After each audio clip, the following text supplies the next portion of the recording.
Hello, everybody. It's Dr. Johnson again. I want to thank you for taking time to listen to this. You may be in the office or watching on our Facebook page or YouTube, but I hope you take away some knowledge from all of this that empowers you. And our job today is very simple. It's to get you the information that many of you should have had a long time ago about being healthy for the rest of your life. And so, of course, that's something that we all want. But in order to do that, we really need to change the way that we think about our health. And unfortunately, there's just not enough education in our society about what really needs to be done for that to happen, for us to be healthy. And so we've broken it down into 5 simple principles. When you do them, that eliminates a lot of the principles, or the problems, with those principles, eliminates a lot of the problems that we have in America. And obviously what we do in our office is very unique, it's very different, and that's really why we're able to get the results that we get, whether other chiropractic systems or other medical systems have not been able to get some of the results that we've been able to. Because the reality is that if you do what everyone else is doing, you get what everyone else is getting. And in our society, what's everybody else seem to be getting? Well, that's some sort of chronic sickness in some way eventually. It's almost inevitable in life, in most people's minds, that they're going to get sick of some sort, whether that be eventually getting diabetes or a heart disease or cancer or some sort of autoimmune disease, neurodevelopmental disorders, headache, chronic fatigue, fibromyalgia, ear infections, colic. The list just goes on. And as we look at things, we want to be very clear, and we understand as much as we possibly can about how to get the unique results. So a little background, there's a picture of me from a few weeks ago, legitimate picture here, / my cartoon. But about me, my background was not all of this wellness and prevention stuff that we're going to talk about or that we generally workshop through. I grew up a very typical American. The government was there to protect you. You could trust the person on TV, and medical doctors weren't questioned. And a cartoon tiger told you what to eat because they're great. Have your cereal for breakfast, take your Flintstones vitamins, nothing to watch out for there. The only dangers were outside. Watch out for the germs. The germs were the problem. And for most people today, they still think, sadly, that germs are the primary problem. And so we ultimately need to be exposed to germs in order to build an immune system, but that's a different conversation. But we were told, to watch out for the plants because the plants outside can kill you, whether that be a poison ivy or poison oak or mushrooms that can be deadly, or other drugs, things like marijuana. You got to watch out for that. That'll kill you or make you violent, which is not at all how that works. But those were the kinds of things that we were told. And yeah, gosh, the only thing that you'll attack if you're high on on that is maybe like a bag of Cheetos or something. But it's just not the way that those things work. But that was kind of the prevailing mentality, is that we avoid the natural things because they were dangerous. From dust to dirt, to even the sun can kill you. If you can see a little bit of sun on my face here, that would have been completely avoided in the mindset growing up that the sun was dangerous. Versus the reality now, we understand that vitamin D is required to be healthy, and we get that from sun exposure. But I've learned so much throughout this journey, throughout taking care of my family, learning to help patients, obviously lots of education through getting the degree, and then lots of education afterwards. And honestly, I probably learned more after getting the doctorate than during the process of getting the doctorate, although understanding a base physiology and chemistry and all that is hugely helpful as a foundation. You have to continue to think well beyond the basics. And so I've been blessed to serve in a variety of ways, from adjusting athletes to teaching wellness classes for businesses, for classes and workshops in several churches, and for Bloomington Township. And I remember I even had a day declared in my name because of the work that I'd done there, which was a little bit humbling and a little bit strange. But we have the plaque in the office if you want to ask about it. But over the years, I've had an opportunity to adjust a lot of Christian artists. For example, this is a picture of Lecrae and his crew, if you've ever heard of him. I adjusted him, his crew, and then what's interesting is a few months later, he won a Grammy.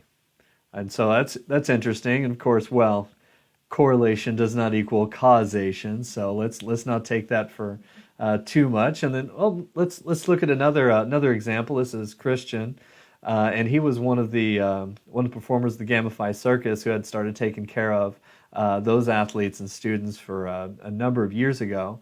And then he ended up making it to the finals on America's Got Talent. Now he does NBA halftime shows and does some show stuff in Vegas. So that all happened after he was getting adjusted here. So I don't know how many evidences does it take. Or how about this one? I got a chance to meet Lauren Daigle and adjust her before a concert out in Peoria, and then soon after that, she won a Grammy. I'm like, I'm not saying there's a connection, but is this just a coincidence? You be the judge. So silly as that is, let's kind of reshift our focus on the idea that health really is our greatest asset. And so when we understand that, when we know that there's really nothing that is not affected by your physical, mental, or emotional well-being, we know that our health literally is our greatest asset, that if you were to lose your health, you would know very quickly that that is the most valuable thing in your life. And so we're here to empower you with some tools and principles and really to protect you from some of those unseen dangers, you know? So if you're about to be hit by a car and you didn't see it, would you want someone to come up and literally grab a hold of you and pull you out of the street and save your life? Or if that were your child, would you want somebody to come grab a hold of them and save your child's life from being hit by that car? Well, of course you would. Otherwise, there can be drastic consequences, and you'd be eternally grateful for what they just did for you, for your child, or for your family. You know, and for many people, literally telling them about our office and what we've been able to do for people in their health was that lifesaver move. And that may sound a little bit intense, but when you start talking to some of the people and some of the things that they've been able to accomplish in their own health, then you realize it's not so far-fetched. I mean, when we understand that our health is our greatest asset, let's look at somebody like Steve Jobs. I mean, years ago, he was in his prime and doing extremely well. One of the most popular people in our culture, just because of all the technology he was involved in. His net worth was astronomical. People would say things like, I wish I was Steve Jobs. Like, I'd love to trade places with Steve Jobs. He had a $31 billion net worth at the time of his death. And unfortunately, he had passed away from pancreatic cancer and had a rough go of it towards the tail end. So anybody want to trade places with him now? Well, we begin to realize at that point that all of that money he would have traded completely if he could have gotten his health back.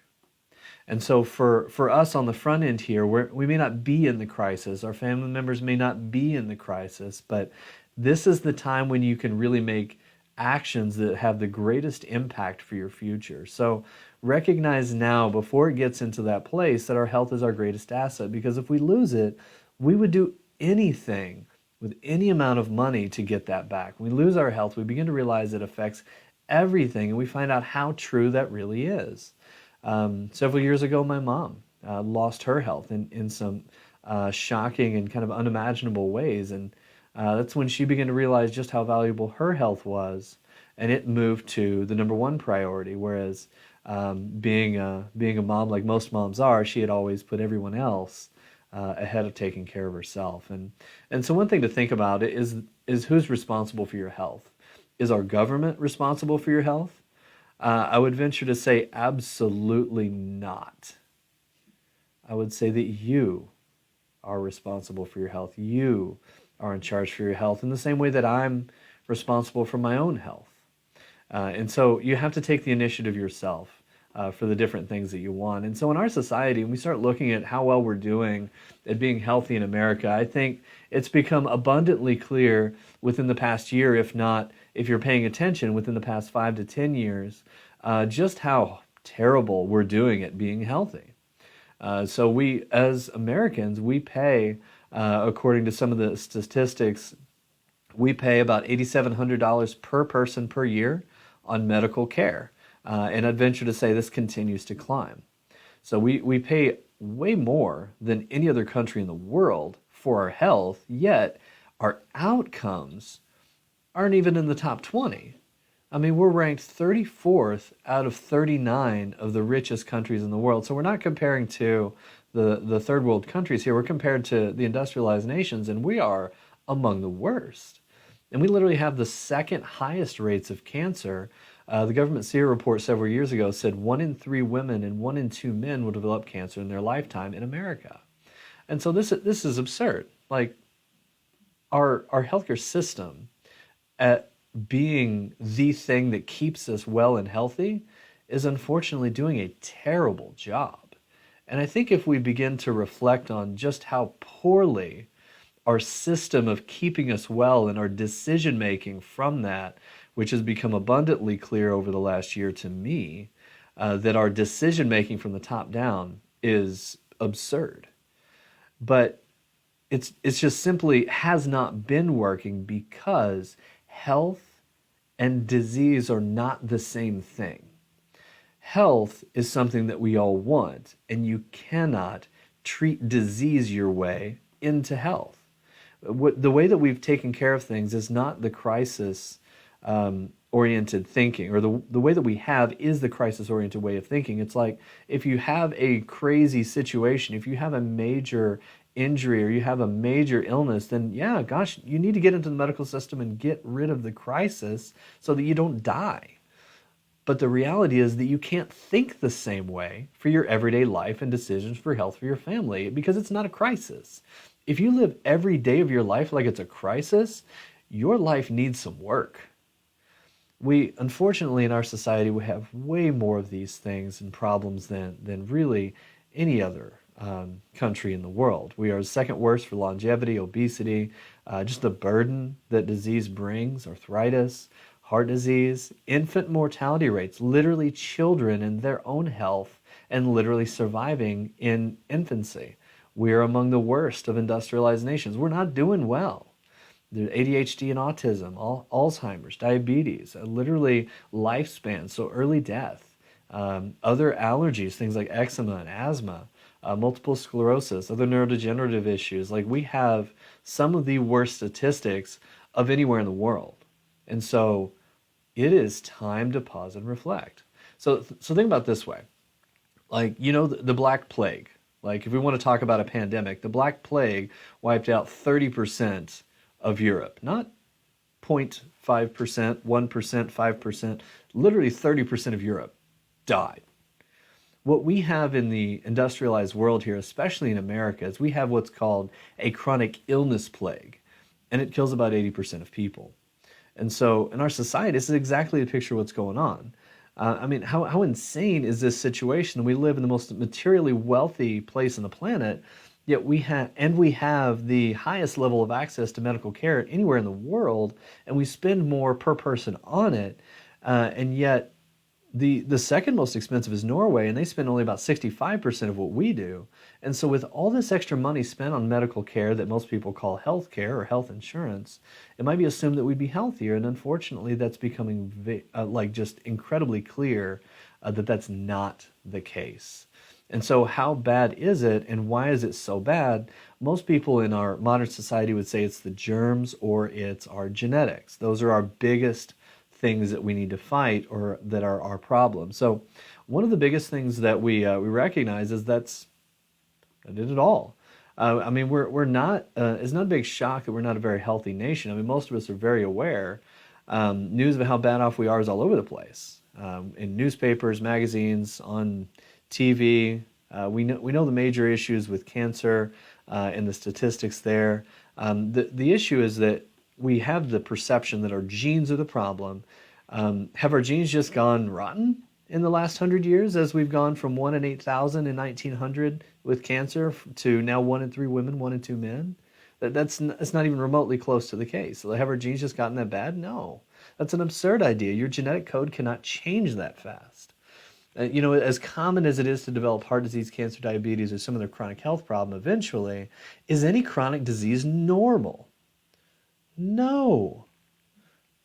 It's not normal at all. It's common, but it's absolutely not normal. And what's very cool is you start looking at the science, and that word gets thrown around inappropriately a lot these days, but the science that exists related to DNA and genetics there's something called epigenetics, and that's where the code and the genes themselves actually turn on or turn off based on the stimuli in your life. So literally your diet and lifestyle can affect how your genes are expressed or not. So literally your health based on your lifestyle affects your genetics, which is crazy and mind-boggling to think about it, but literally the choices that you make can change your genes, and not only that, but also the genes of your children. And so the lifestyle decisions you make can absolutely influence your destiny. And so it's powerful, but it's also like it's not well understood because we tend to think genes are fixed, or genetics are fixed and cannot change, which is completely inaccurate. So there's so much more power with your ability to change your life and your health than what anybody, especially the talking heads, typically are going to let you believe. You know, for years we thought that germs caused all disease. You know, the germ theory. It's still a theory. It's not a law. It's not a law that germs cause disease. Well, what about people that were exposed to a particular germ but don't get sick? So what's interesting is there was a researcher, a contemporary of Pasteur, so pasteurization, Louis Pasteur, that guy.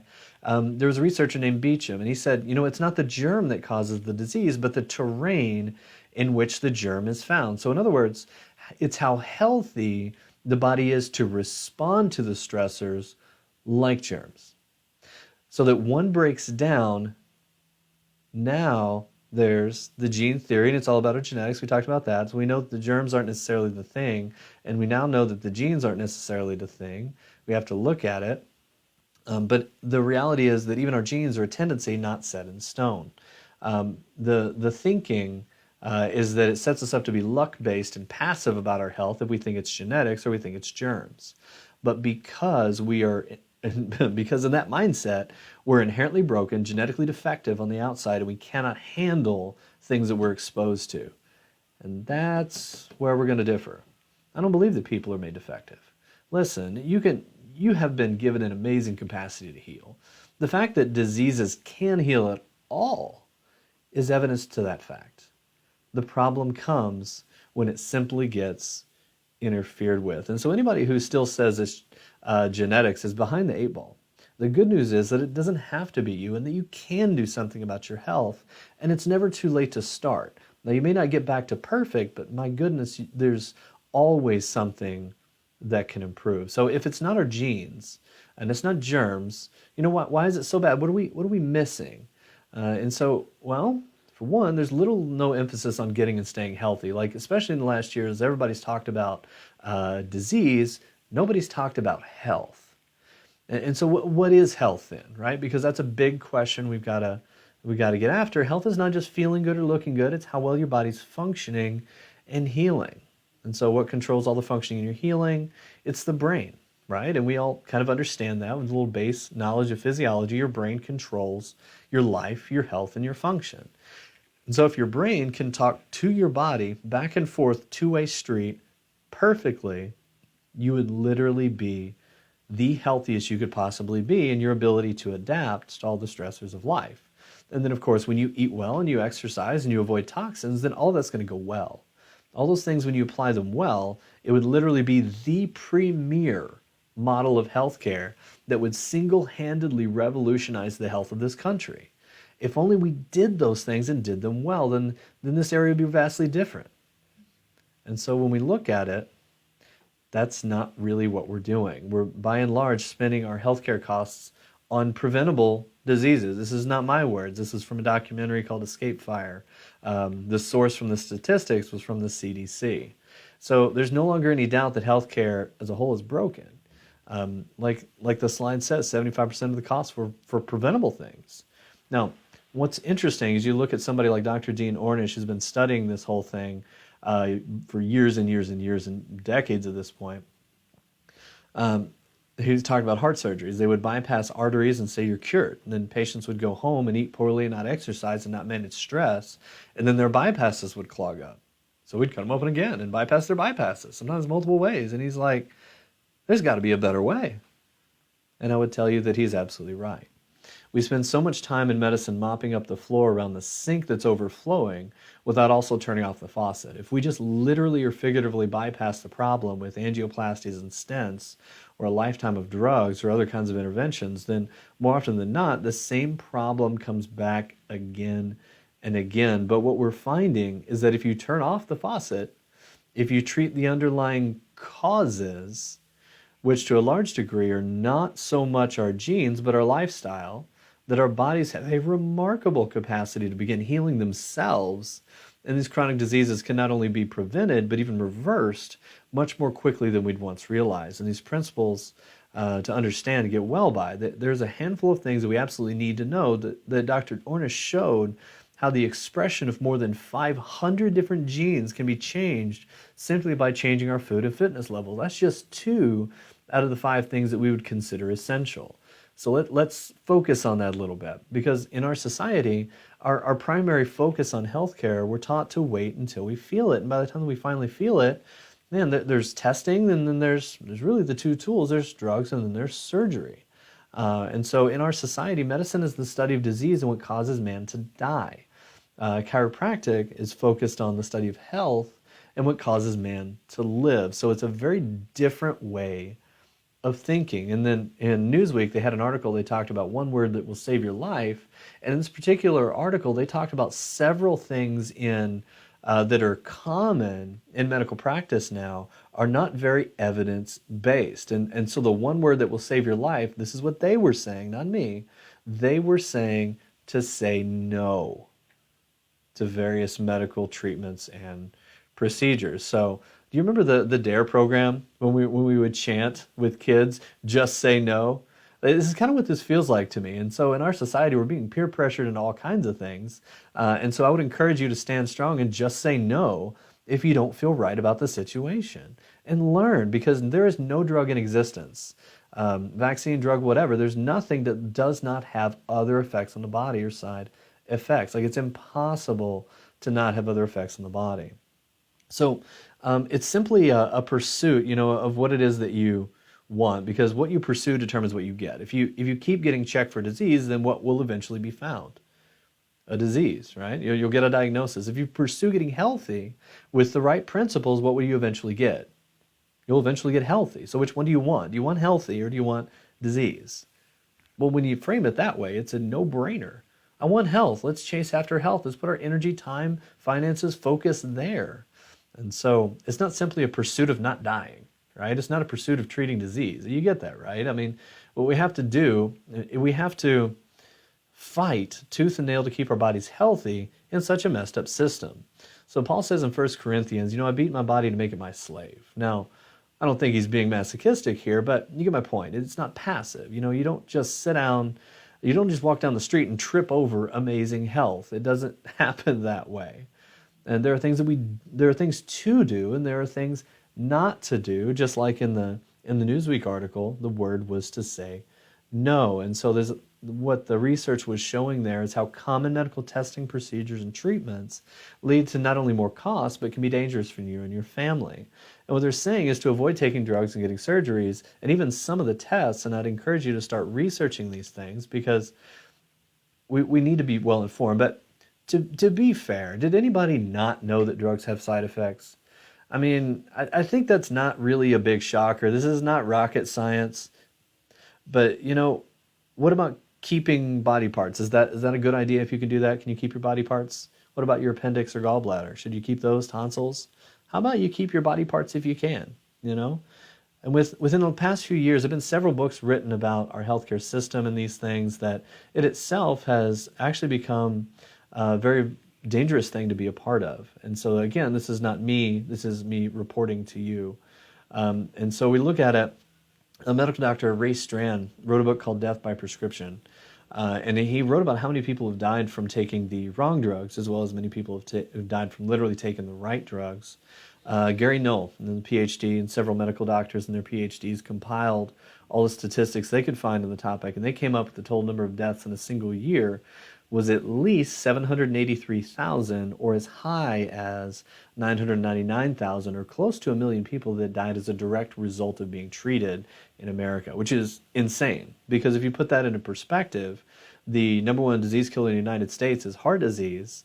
And so that's right about 600,000 people died from that one. Cancer, right around 550,000, right around in that vicinity. So, I mean, what it's saying is literally that being treated can be more dangerous than some of the biggest diseases we deal with. Now, let's say they're overreaching. Let's say they're being too liberal with some of the statistics. Let's go with an article that came from the Journal of the American Medical Association that came out several years ago, and it literally looked at iatrogenic death that had been documented within hospitals, and they said that it was about 250,000 people in the United States in 1 year died because as a direct result of being treated. And so that would be about 250,000 people, and that would put being treated in America as the third leading cause of death. So whichever statistics you play, at least according to the Journal of American Medical Association, the third leading cause of death is just simply following the standard of care. At worst, according to some of these medical doctors and PhDs, that it could be the biggest dangerous thing that we do in our health. And again, I'm not against having things done. Like, my goodness, if you're in a crisis situation, go to the hospital. Don't come into my office. If you've got a gaping wound, don't come in here bleeding on the floor. Go to the emergency room, get stitched up, get what you need, take care of yourself from those perspectives, get out of the crisis, and then let's focus on getting you well. Right?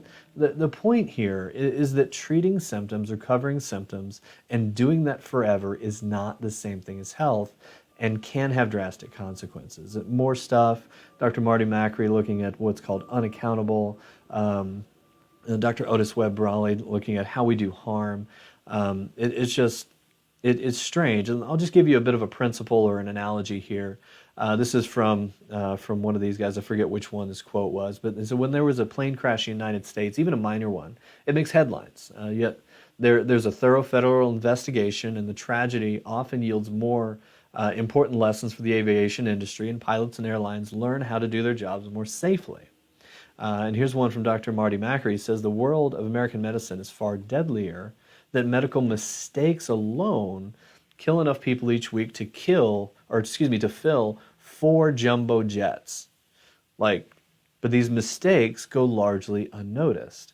And so that's mind-blowing to me, that enough people each week to fill 4 jumbo jets. Could you imagine if 4 jumbo jets crashed each week in America, how insane the aviation industry would be looked at, like how dangerous this would be in our public perception. Like, nobody would be flying anymore if we saw that. But we start looking at these things, and then when a doctor on the TV says we need to be taking this, then so many people just jump straight into it.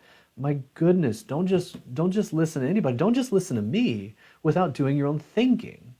Do your own thinking. Goodness. So let's focus on how do we shift this mindset? How do we change this thinking? And Americans primarily, we react to illness because typically we want a quick fix. And then when we get the quick fix, we tend to want our insurance to pay for things, which means they dictate how healthy we can be. And so the final goal ultimately in our common approach, which is the medical approach or health insurance driven, and I'll put health in quotation marks, health insurance driven focus is to avoid pain or to treat symptoms. And so with all of this background and information, let me implore you, you're going to have to be different if you want different results. So let's change our thinking a little bit. And to be clear, the problem is not that people are trying to hurt you, or that doctors are evil, or hospitals are evil, or drugs are evil, or anything like that. That's not my point. There are some great people. I know some amazing nurses. I know some amazing doctors, and they are working tirelessly to save lives. The problem is the system. Okay, so we are a nation of drugs and technology and testing and surgery, which again is great in the crisis. And we have some of the best crisis care, and we're literally ranked #1 for crisis care in the world. We do very well there. But when it comes to health, according to the World Health Organization in this particular study, we ranked 37th. And so we spend more money than anywhere, but every marker of our health is rated poorly. And as a doctor, especially focused on wellness, that's not okay with me. The reality is that we need a new system, right? Here's something that Thomas Edison wrote, and he was kind of a bright guy, insert dad joke. He invented the light bulb, if you didn't know that. Anyways, he said the doctor of the future will give no medicine, but will interest his or her patients in the care of the human frame, in a proper diet, and in the cause and prevention of disease. So all I'm saying is that that should be our primary focus. You know, that we learn as much as we possibly can to prevent the suffering in people and start making these things change. And if we can apply this to our own lives and to our family, and then once you have the tools, share with other people these tools. Share and encourage and move. Man, if you could just do those two things, watch a culture shift into a major health transformation. So if we did this, and so instead of waiting until we each have disease and then we cover it up, we're obviously in a desperate need of a new system, as we've kind of talked about throughout this whole process, and we need to focus on getting and staying healthy. And so then we need to know what healthy even means, right? So if we want to be healthy, we want to stay healthy. How many of us want to be healthy? Of course, we all do. I think that's everybody out there. Yep. Anybody watching want to be healthy? Yep. You, your family. Sound good. How long do you want to be healthy? Do you want to be healthy for the next month, 2 months, 6 months? You want to be healthy throughout life, right? You want to be able to heal from and adapt to things throughout life. And so if we need this new system, what should we have in this new system of health? If we want to be healthy, what are some things we need to pay attention to? So take a moment. I want you to think about this. What do we need to pay attention to, or what do we need to be intentional about if we want to be healthy, get healthy, and for our families to be healthy as well? We've established that health is not the same thing as treating your symptoms.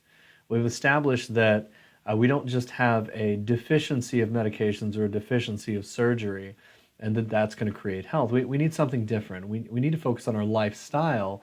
And so I think that's relatively clear when you think about it. So then what are aspects of our lifestyle? Think about it for a moment. Think of a few things. You may think of some of these, like how much water you drink or what kind of food that you intake. So what is in your diet? What is your nutrition? What are the things that you're putting in your body? That needs to be a part of a healthcare system, right? Absolutely. What about your physical activity, your metabolic conditioning, your ability to utilize oxygen and get it to every part of your body, your physical capacity to do things in life, to be able to go shopping, get your groceries, pick up your grandkids when you're whatever age, those kind of capabilities. Fitness has those two different facets, your physical capacity and your metabolic capacity. Your fitness needs to be part of it. What about how we think? Like, is our stress and relationships in our lives, does that matter? How well we deal with life and stresses, does that matter? You better believe it does. All of those aspects and relationships and our mind and our thought life are a big part of health and wellness. And so we need to be very intentional about doing those things and taking intentionality about taking care of ourselves and reframing and be transformed by the renewing of our minds and those things. That needs to be a part of the system. Does that make sense? And it seems to make sense to most people when we break it down. So when we look at this, there's another thing that we want to be very intentional about as well, and that's being careful with the chemistry that we allow into our body as well. So better living through chemistry, that whole mindset from back in, way back in the 1900s, which sounds hilarious to me, but that's kind of the phrasing that we use anymore. Because I was born way back in the 1900s. But anyways, so way back, there was this whole movement of better living through chemistry. And so we started to do more chemical experiments, more lab-created things, more technology-oriented things. And then we have an inability to have foresight. In other words, we cannot see what's happening in the future. We cannot think to test everything, and we cannot long-term test the effects on people without also having a long-term time. So in other words, things that just were created within the last 4, 5, 6 months to a year, it is impossible to know the long-term effects of that. Whether that be a new chemical on the market, a new drug on the market, a new vaccine on the market, a new preservative in food, a new artificial sweetener, whatever the new thing is, it's impossible to have long-term studies if the time has not been a long time. And so we just don't know some of these things until later on. And so the principle of caution, I think, applies there to toxins and all of that. And so then there's also one other thing that's kind of an underlying principle that I think is more important than all of those things as well. So let me kind of break that down, because I believe that food and fitness, our mindset, and avoidance of toxins, those are extremely important in our health, and I think most of us can kind of understand or get behind those ideas. But that's not what health is only. So let's think about it for a second. If we think about what is health, we tend to think about like who's on the cover of the magazines, right? We look at the guy who's got the six-pack abs, he must be healthier. We have the fitness model or things like that, or we think working out and eating well are the things that we need to do to be healthy, and then that kind of guarantees our health. So diet and exercise equals healthy? Well, kinda. So the problem is that's a partial, and when you have a partial, you're missing some key important things here. So think about it this way. We all know somebody who ate well and exercised and then ended up getting an unfortunate diagnosis, whether that be a cancer diagnosis or someone who passed away from a heart attack or still got a heart attack or something like that. And then the other side of the coin is that we probably know somebody who still smokes, never exercises, living on the wrong foods and whiskey and whatever, and they're still going at 90. You know, it's like the Energizer Bunny. They just keep going and going. Have you ever thought about that? Some people just seem to get away with it more than others. So then we have the tendency of thinking that it's genetics, but we already talked about that. Lifestyle and many other things completely changes which of your genetics are active versus not. So it's not just genetics, because genetics truly is about 5, maybe 10% of the health world. So 90% or more, here's the secret. Okay, here's the secret sauce. If you want to know the difference between somebody who's able to make it to 90 and still doing well versus somebody who is not, even though they did a lot of the right things, here's the big difference. Okay, are you ready for this? Ready for the secret? It is completely determined by how well your body is functioning, how well your body is healing, and how well your body is adapting to the stresses of your life. That's it. Literally, your body is made to heal from and adapt to stresses within your life. Now, some people have more stresses than others. Some people have different stresses than others. The big determining factor is how well you adapt. Now, that may be physical adaptation. So let's think about that. Let's take that a little bit of a step further. Now, we've talked a little bit more about each of the 5 essentials, and I want to highly encourage us to dive into doing all of these lifestyle things first when it comes to health versus doing a medical type of care. Like, save those things for last. So chiropractic, nutrition, mindset, fitness, and toxins, those things I think these things should be first. Medical intervention should be last. Okay, so save them for the crisis situations if at all possible. And to me that makes sense. That seems to be congruent with how we observe our world to operate. Now, you'll notice I mentioned chiropractic. So what does chiropractic have to do with all of this stuff? And this is really why chiropractic is first in all of these things. Because I mentioned nutrition, and that seems to make sense. I mentioned mindset, and that seems to make sense. I mentioned fitness, so the oxygen and the exercise and physical capacity, that seems to make sense.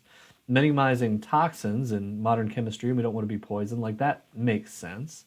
But what is this chiropractic thing, and why does it have to do so much with our ability to heal and adapt? And I'm going to suggest to you that it very much does. And there's a ton of evidence suggesting that very thing. And so this is why chiropractic is first on the essentials of a max life.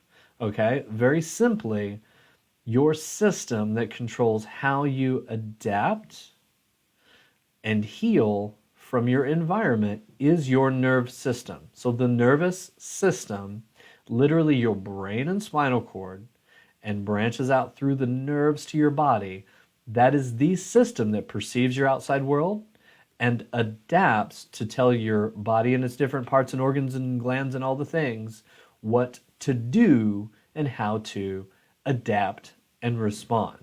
So that's literally the system that's prime. We know that if your brain is shut down, you are clinically dead.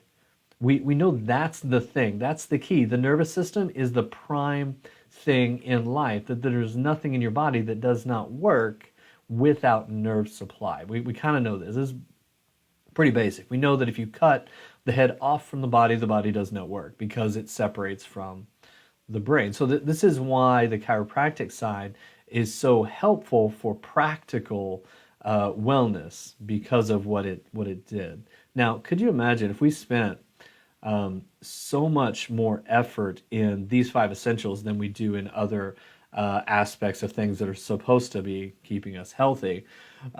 Imagine if we spent the last year, 5 years, 10 years doing these things, how radically different our life would be. And this is really the point. It's like we have the time. We've had the time, and we could be much further along in life than where we are, most of us. Now, this is not to beat you down for what you've done. This is to help you to realize that we need to take advantage of the time that we have and do the right things to move us forward, so we get better, so we get healthier, so that we are less susceptible to whatever else happens, because our ability to heal and adapt is greater than what most of us really believe. So this is why chiropractic is first, because of the nerve supply. It's literally the most important action step in all this stuff, because if you have a problem there, literally everything else becomes secondary. And this is really where corrective chiropractic does a really good job in this situation. So we need to talk about the problems that most people came in here with. The bad neck, the bad back, the headaches, the whatever, because if we don't address these problems, it can literally lead to the chronic illnesses that we're dealing with as a society. And so I'm going to say something that may sound a bit crazy. So the heart diseases, things like cancers, things like that, can be created by an inability of the body to adapt to those stresses. So literally a bad back can make you more susceptible to these issues like cancer. Now, if I just said that to you, if I came up to you on the street, or for that matter, I'm talking to you on a screen or a video here, and would say that, so a bad back could lead to a cancer, most people would say that's crazy. But by the time that we're done with this workshop, I'm going to prove to you, I'm going to show you exactly that is literally the case. That when you understand it, when we walk through the pieces, it's like, oh, well, that does make sense. It's easier to grasp and understand than what I thought. So imagine, as we start doing this, we start changing these things, what a radical difference that'll be in our lives. So moving, let's reframe what health is. So health is not how you're feeling. Let's change this. Let's think about this. Health is how you're healing, right? Healing, function, adaptation. That's the primary thing that we're talking about here. Because can you have disease and feel fine?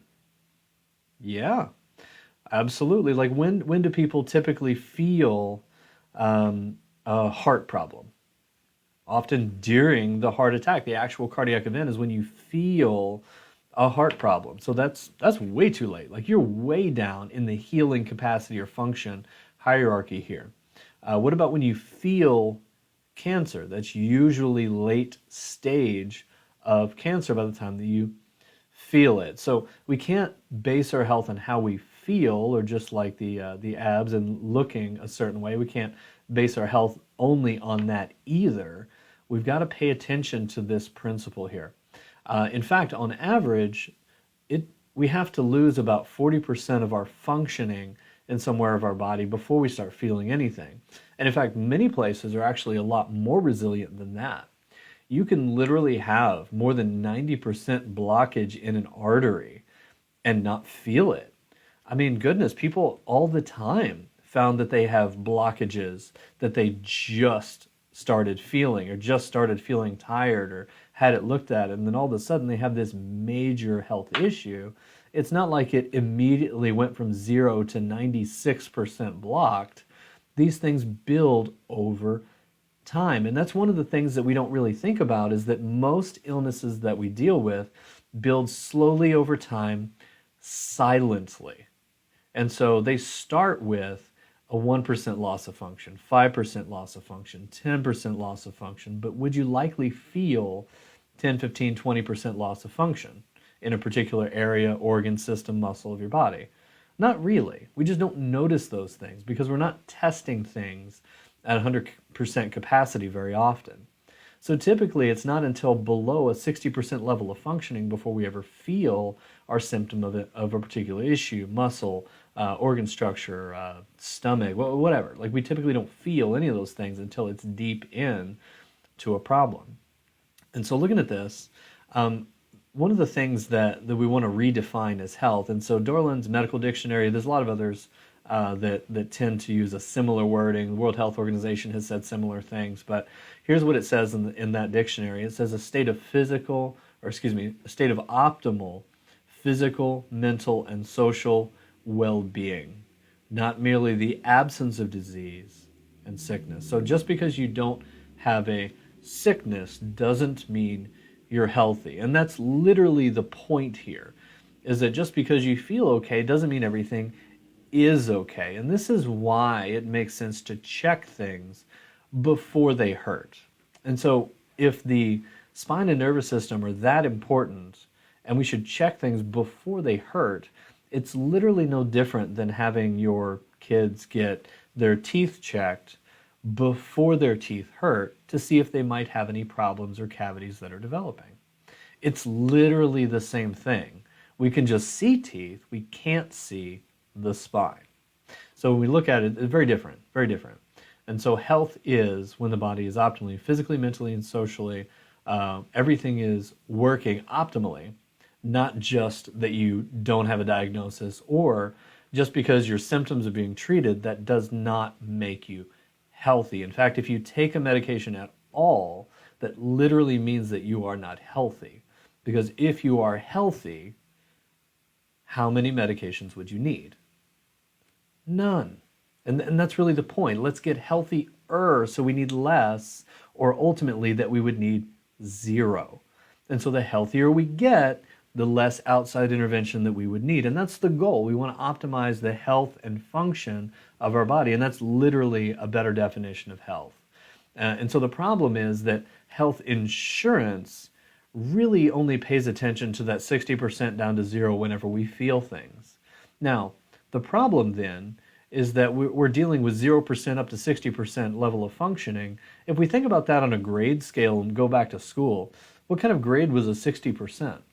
Well, when I grew up, a 60% would have been an F. That would have been a failure in a particular class. Like, I would have failed that class if I got a 60% in that class.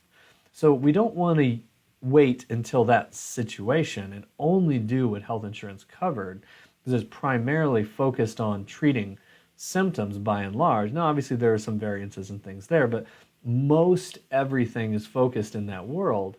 We want to be more preventive. We want to be more health building. We don't want to be just disease treating or just managing disease. So a disease management system is essentially what is called health insurance. It's a disease management. So if you wait until you find a disease and then you treat it, that's not the same thing as being in amazing health.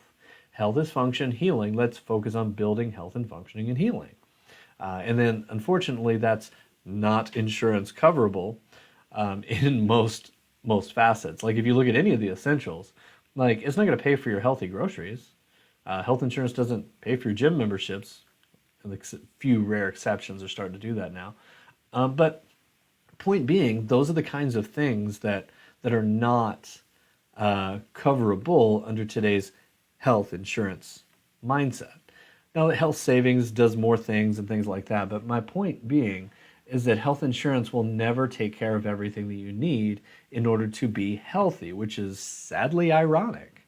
We just can't expect health insurance to cover what we need to be healthy. Now, thank goodness that we can have those things for crisis situation and save a ton of money. It's wonderful in that scenario.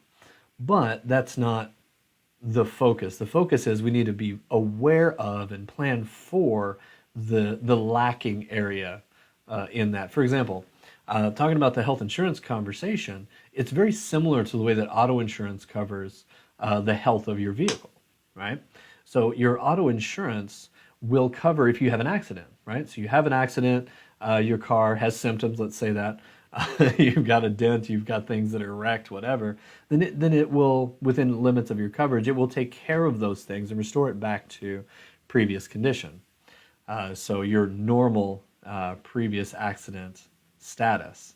Now, the challenge is that we have other things that a car needs if it's going to be well throughout its lifetime. We need things like oil changes. We need things like tires. We need things like brake pads. You know, there are wear items that we need to address, and then other maintenance items that need to happen in order to have the best quality of life for that vehicle. But those things are not insurance coverable. And so when we understand that, we understand auto insurance, let's understand health insurance the same way. Let's understand health is a radically different thing than what most of us were raised to think like. So let's reframe that to what's accurate within the world that we actually experience. So when we reframe that health is not a cost and a burden, but health is an investment. Okay, so we want to fill in the gap. Like I said, thank God that we can have an insurance that covers the crisis things, and that's where we want to use the health insurance type of stuff, and then fill in the gap of the things that we want, like health, wellness, and prevention, that we can fill in those things with planning, knowing that there is a gap and knowing that health insurance doesn't equal health, that we need to plan and make sure that we're preparing for that and investing in our own health. And so the reality is it's the diseases when things get really expensive. Most people will say, oh, it's too expensive to eat well. It's too expensive to exercise or get my gym membership, or it's too expensive to keep with a wellness of chiropractic. And the reality is that those things are pennies on the dollar by comparison to what it costs when you have a major illness. And so my encouragement is to get as healthy as humanly possible so that you can avoid as many of those other things as possible. And you really can prevent a tremendous amount of them by doing the right things. Now, it's not perfect. We're still in a fallen world. Like, crisis happens, accidents happen, problems happen, but man, it makes a massive difference when you do things well. So let's move forward. Obviously, the symptoms are around that 60% mark, like I said. Here's another one from the World Health Organization. You probably recognize that symbol. State of complete physical, mental, and social well-being, not merely the absence of disease or symptoms. So it's literally the same type of definition that they're using here, although none of this is the language that's been spoken in recent months or years. So the cool thing is that your body has the ability to function, the ability to heal, and the ability to adapt. Like, you literally have the innate ability to do that. Like, that's built into you. The body is self-healing, self-regulating. You have that power, right? And so we know that because if you were to cut your finger, what should it do? It should heal on its own without you having to do anything. It's not the put the neosporin on it that causes it to heal. It's not the Band-Aid on it that causes it to heal. None of those things are going to cause it to heal. It just begins to heal. And so if it's healing and healing well, You want to avoid things that interfere with healing, and you want to support how the body does the healing. Now that's in principle, that's what we're talking about here. But let's talk a little bit about that power, because that power that you have is magnificent. The awesome power that you have, and you think of power, okay? So think about it this way, the same power that made the body heals the body. You think about that power here. You know, the same power, like, was it Jeremy Camp has a song, the same power that rose Jesus from the grave lives in us. I love that song. But the same power lives in us. Like literally inside our own bodies, we have a tremendous, incredible power to heal. Now, theologically, there's this same power in the Holy Spirit, but even just biologically, outside of the theology, that we have an incredible power to heal that lives in everybody, like not just in Christians with the Holy Spirit. Like that's not what I'm talking about. Like literally, this is a common grace. When I say common grace, it means that literally every human person has this ability to heal their body. Like this is not a unique thing. This is a universal thing. This universal, I guess you could call it power or intelligence that every one of us has, is literally in this way. The greatest doctor lives inside of us. That I'm not the greatest doctor, that medical doctors or whoever, or the top big name indie doctor that you can think of is not the greatest doctor. The greatest doctor literally lives inside of you. Think about it this way. You literally have between 70 to 100 trillion cells in the body. Now, from conception, we start with 2, we grow lots, 2 becomes 1, then it goes from there, and we have all of those things individually, and they differentiate and they grow into different things, and they heal from and adapt to become different things, and they adapt to your environment throughout your life. So conception to death, this power literally does all of that. Like literally the bigness of the fellow within is what B.J. Palmer called it, this idea, the bigness of the fellow within, the power that you have to heal. This is the bigness of the power that God gave you to heal naturally. There is no need for a medication or any other intervention to start the healing process. You have no healing deficiency while you are living. Now the weight of that should affect what you do and how you make decisions. But look at it this way. When I say the power, that we literally have electricity running in our body. We have electrical signals that run from our brain all the way down to our toes, like throughout the entire nervous system. And so one of those nerves that fires down and out to your body will fire upwards of 300 miles an hour inside of you. Like this top fuel dragster that you see on the screen here, that's what that is if you don't know, shooting flames out the exhaust, that's some power. If you've ever been to a top-end drag racing event, you can literally feel the engine rumble from a significant distance away. Like you will feel it pound in your chest, the power of these things. They go about 300 miles an hour, a little bit more in their quarter mile. So just a tremendous amount of power. You think about the electricity or lightning storm, or just the power of a thunder crash, the lightning and then that thunder roar right next to you. That's the kind of level of power I'm talking about that runs your internal world, that runs your ecosystem called your body. So let's look at a couple of things that are really, really cool.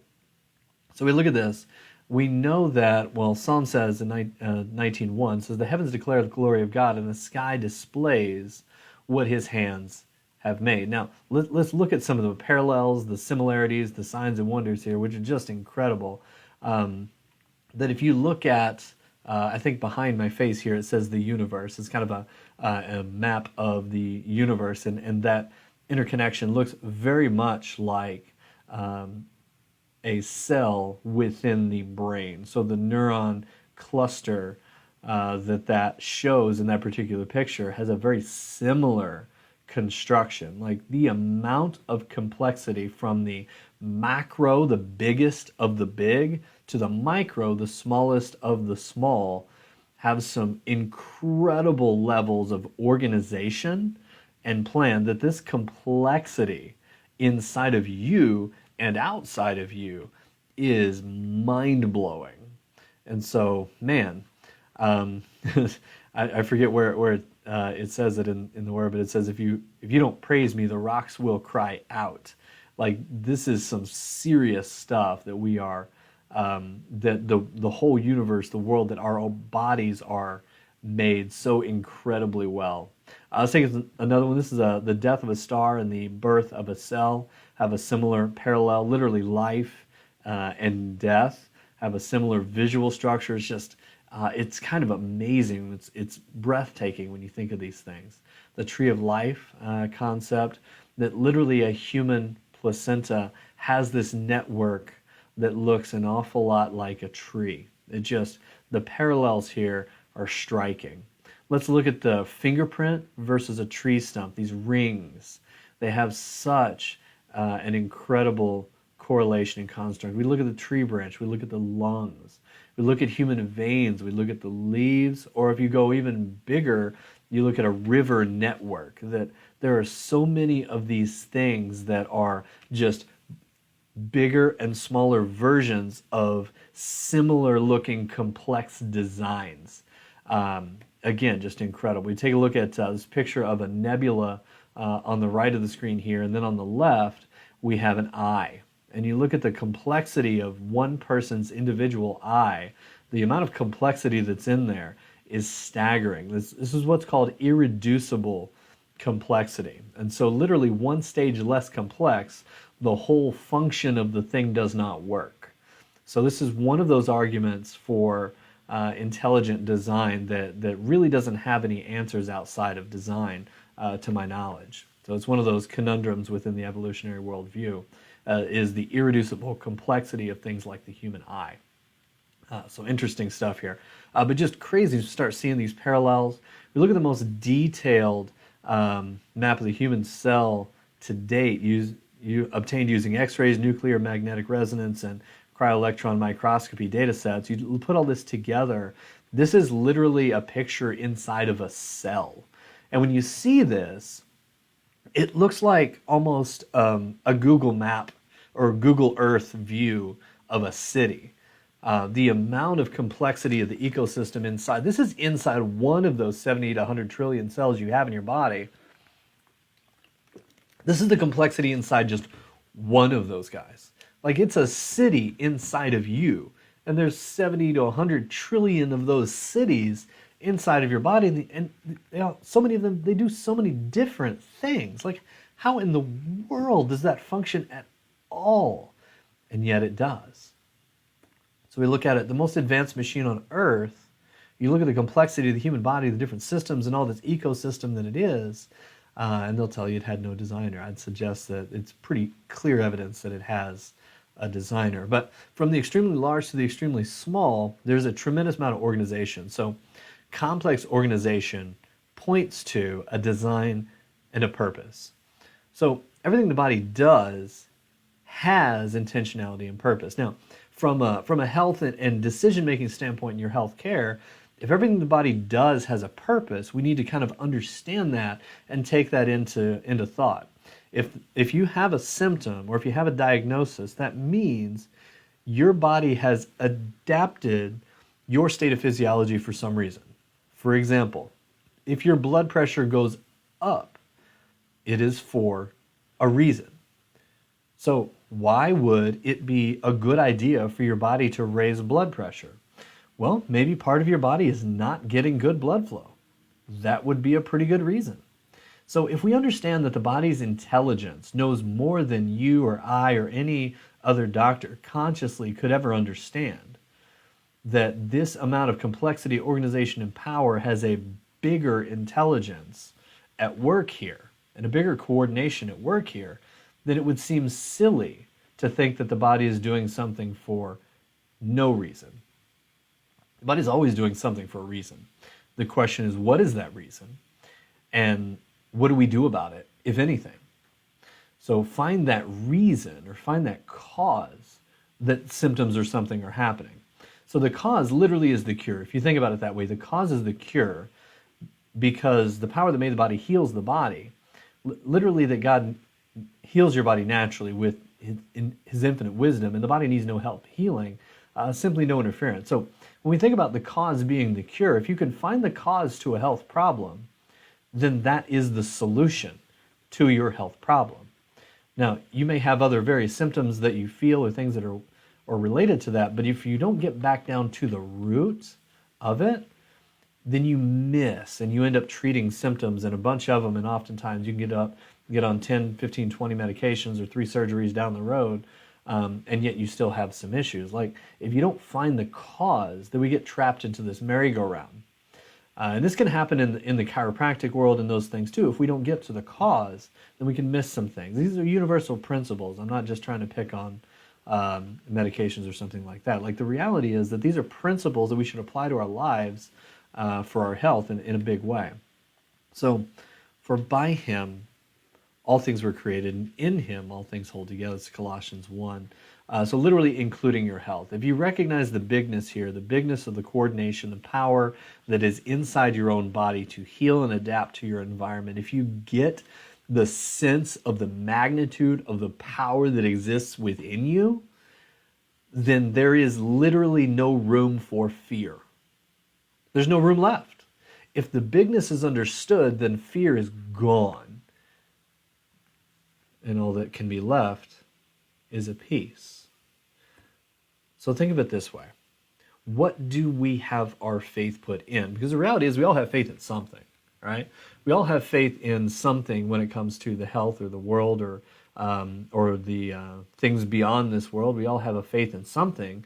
Even if you have no faith in God, for example, you have a faith in science or in whatever your system is. Everybody has to believe something because nobody knows everything. So there's those gaps. We have to have some level of faith, but there is evidence in a lot of different areas. So the question you got to ask yourself is, have you more faith in a medicine, or in this quote from Dr. B.J. Palmer, in a spoonful of medicine, than the power that animates the living world? So the reality is that the power that made the body also heals the body. And so chiropractic is health insurance, premium small, dividends large. So think about it this way. Have you more faith in a spoonful of medicine? Have you more faith in a pill or more faith in a vaccine than in the power that animates the living world and in the power that animates your own body?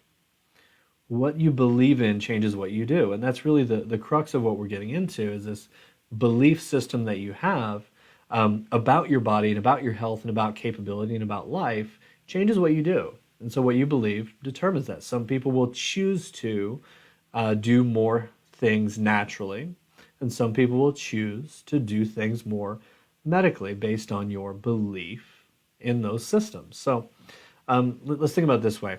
Personally, I believe that the body is self-healing and self-regulating. And of all of these beliefs, I believe I've got pretty good evidence to support these belief systems, that these are not by accident. But I believe the body is self-healing and self-regulating. I do believe that the power that made the body heals the body. I believe that power is God, and that God heals the body. He's the one who made me, made all of us, made the world, made you. Like, that's my belief in that design. I believe that healing really doesn't happen any other way. I believe that there is no pill, potion, lotion, food, or even an adjustment that can heal you. In fact, when I'm adjusting someone, I'm moving the bones. I'm not doing the healing.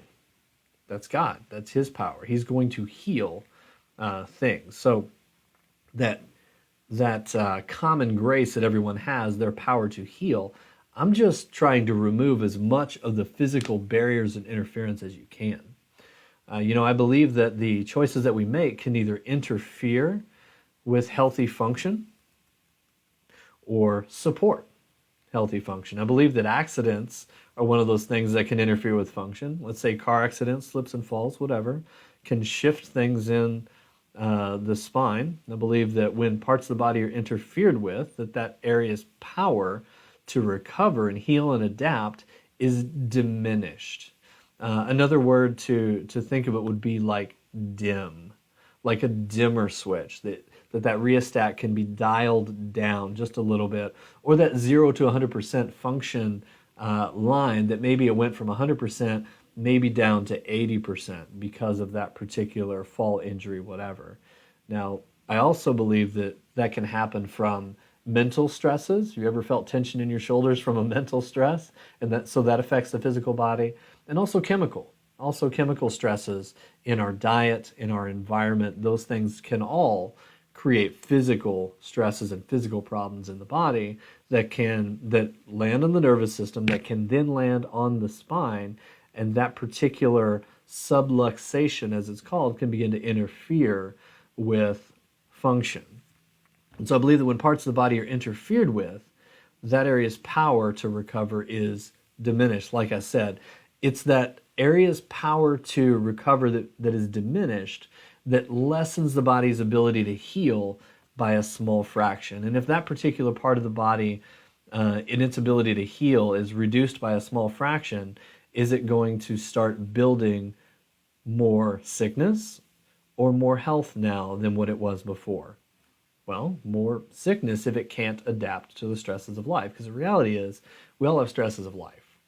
So you will have a diminished capacity to heal in that particular area of the body, and that reduction and that reduction of healing capacity and that building of dysfunction or disease, although may start small, microscopically, and may take years and decades to develop, that can be the thing that leads to an organ literally diagnosed disease because of that interference 25 years ago. And so it's subtle, those things can begin to develop. It's kind of like a subluxation in your spine can kill you, much like cigarettes can kill you. It's that little bit at a time. It's not like it happens over a weekend, It's those little things like that. So I believe that most of the time that interference that happens can be removed. And so the body can get back that power to heal, which means that that person's ability to heal literally gets turned back on. And so the body begins healing at a higher capacity. And so it may take time to heal. You may never fully heal and recover based on the timeline you have in life. If it took 30, 40 years to get to that point, you may not have that many years left. I don't know. But would you rather spend those years healing or continuing to build disease? I'd rather spend those years healing to the best of my body's ability. And so I also believe that a healthy lifestyle supports the body's own healing mechanisms. And I believe that the best type of healthcare that we can pursue is this type of healthcare that we've been talking about. It's that natural living, supportive of the power that you have to heal, and a reduction of things that interfere with how your body begins to work to begin with. So when we look at, from a power standpoint, we can look at an embryology standpoint, the design here that the power in the womb in a baby, and the complexity of a single cell to become this looking like a tiny human being, this happens. What's interesting is that this is the first system to develop. It literally is your nervous system. So that controls the development of every other system in your body, that literally the nerves determine what at the end of that begins to grow. And then this continues to regulate all of your systems throughout life. And we know this. We know that the brain controls all your systems. We know that it does that through the nerve firing. And we know that there are all kinds of things that these glands create that also circulate through your circulation system. But literally, the nervous system processes everything that we experience, and it controls all functioning and all healing throughout all of life. Like, this is basics in biology. So if we think about it this way, it's the nervous system first as it grows, then nerves, then tissues, which become organs.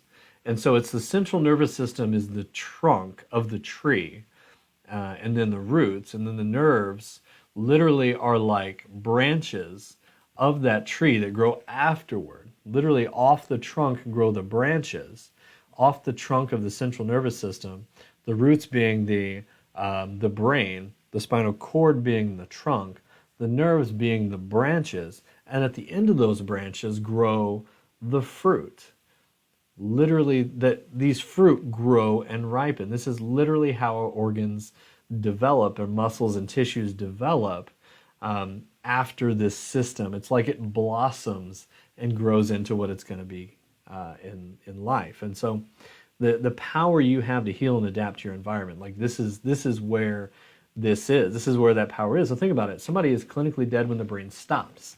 That's the source of your healing power, is in your brain. And literally electricity that runs inside your nerve system. We are literally wired. So we look at it this way. I've studied a lot of sciences and physics and chemistry and anatomy and biochemistry and human biology and embryology. And I'm reading in John. It says, John 15, I am the vine, you are the branches. If you remain in me and I in you, you will bear much fruit. Now, because I studied a lot of biology and sciences, I'm starting to see some of these things parallel in kind of a new way. And so then it continues on at the end of this with, apart from me, you can do nothing. And so thinking about from a biological standpoint, I mean, Jesus is talking about a spiritual reality here, but I also begin to see the physical parallels and the wisdom here way ahead of its time. Like when a fruit doesn't remain part of the branch, it would fall off and it's left alone. If not cared for, it rots, withers, shrivels up, and dies. Like a grape eventually turns into a raisin, right? That literally our nervous system is the same way, that when we look at it, the vine and branches, it changes the game. So let's back up to the slide here, if it will allow me to do that. Gotta love when the technology freezes. Come on.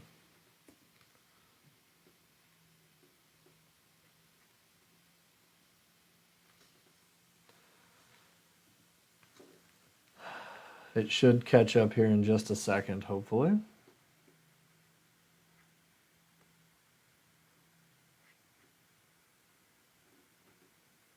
There we go.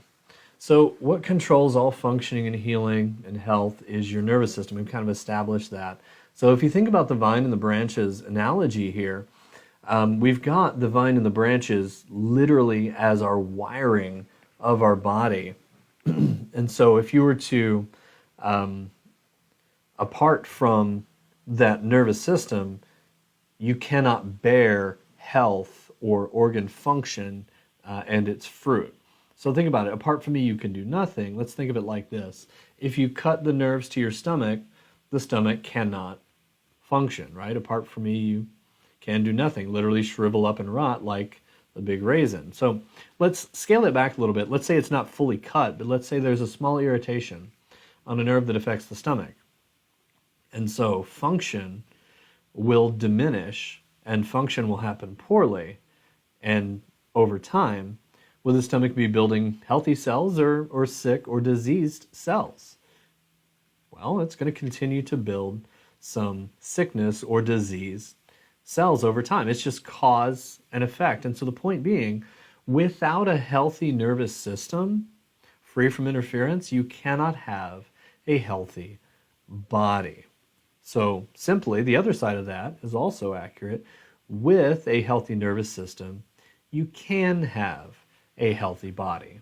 And of course, you should also do the other aspects of lifestyle to be healthy. But when we look at the nervous system, let's kind of break this down a little bit and kind of talk about some of these individual pieces as we look at it. That the brain and the nervous system controls everything, like literally your heart. For your heart to beat, for your lungs to breathe, for a cut to heal, information comes from your brain, runs over the spinal cord and nerves, and your brain nerve system literally control every tissue and organ in your body, and so effectively every cell in your body. We know that if you were to cut the nerves to your heart would shut down. If I pinch the nerves going to your heart is going to be building disease instead of building health over time. And so this is how a bad back can lead to a heart problem or a stomach problem, or a bad back can lead to an organ dysfunction and disease that ultimately ends up leading to a cancer. Because cancer primarily is caused by a chronic irritation to soft tissue over time. And so there's the, oh gosh, what is it? The hyperplasia, metaplasia, dysplasia, neoplasia, that whole conversation that leads to ultimately a tumor or something to that effect, and then it continues to adapt in that rogue situation. And so if disease builds for 20, 30 years, all kinds of things can develop that are bad for you. So understanding that, we want to make sure that our spine and our nervous system are in the correct position and are moving properly. And so when the spine's moving properly and is aligned well, then the body can begin to function and heal at 100% of its communication and capacity. That doesn't mean everything's perfect, but it means that your body will be able to heal from the stresses and adapt to the stresses at your capacity. And so being at your best and at your capacity, for you to be able to heal from and adapt to stresses in life to your best, to your optimal potential, to be able to function at your health potential, that's what this is about. And this is what we want. We want for you and your body to be functioning well at your capacity, for your life to unfold in the richness of life and health, so that you can go and do the things that you've been called to do in your life. And we want that for your family, we want that for your kids, and we want that for everybody. So when we talk about having the spine checked, this would be why. And so we want to find any issues that exist, whether you feel it or not, correct them, and then we want to maintain these things throughout life. So this is really why you have a spine. Think of it this way. You have a spine because it's body armor for your nervous system. It's literally there to protect it. There's no other system in your body that's completely encased in bone. I mean, you have your rib cage that kind of protects some of the organs, but literally it's the only thing, your nervous system is the only thing, like your skull protects your brain and your spine protects your spinal cord.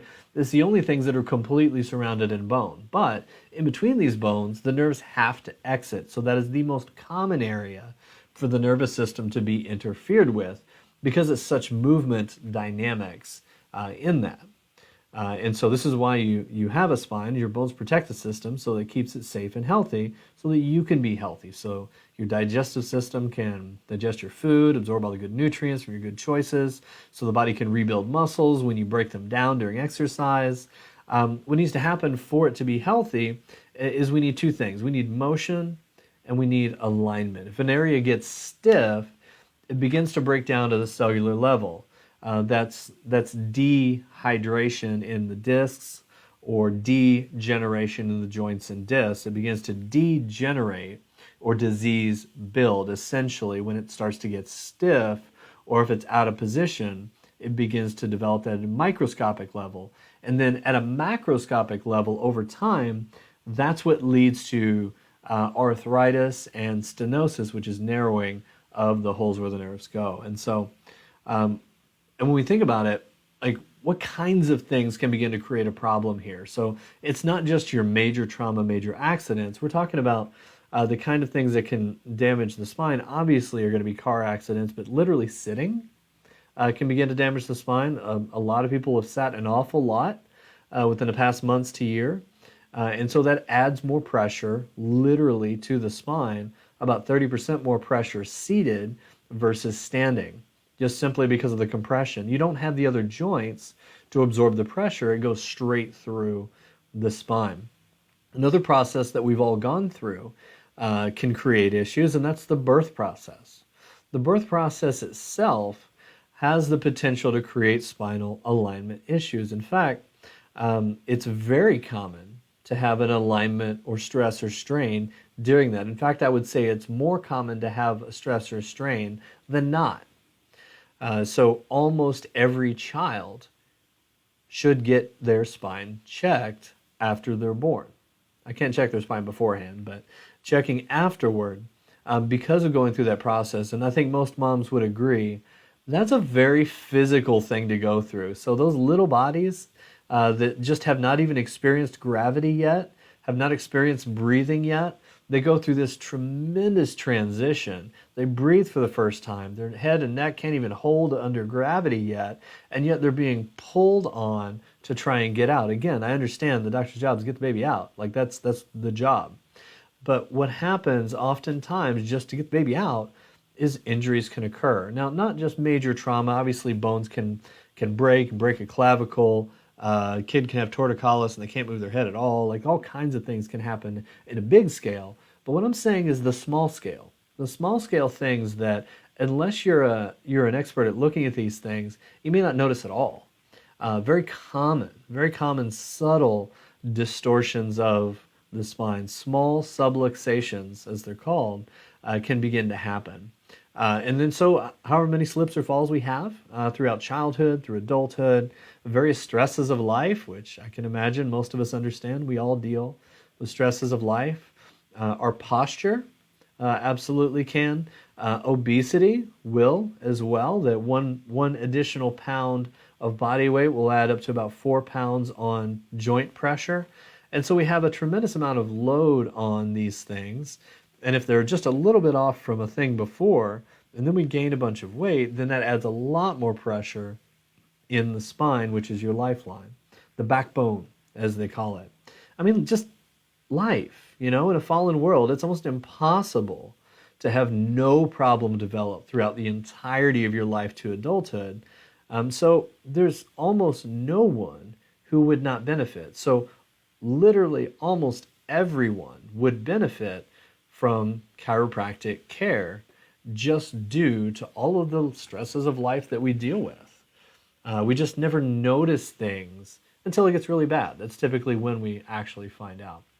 So check us out. We know that posture matters, but this is interesting. This was from Harvard Health Publications. So Harvard Medical School, they're looking at posture in this particular thing. They said that poor posture promotes back pain. Of course, we kind of know that, but it can also affect the position and function of your abdominal organs. So Harvard is saying function of your abdominal organs affected by your posture? Yeah, absolutely. It can inhibit breathing, which is going to affect your oxygen intake. And certainly that and other things can affect headaches and can also affect your mood.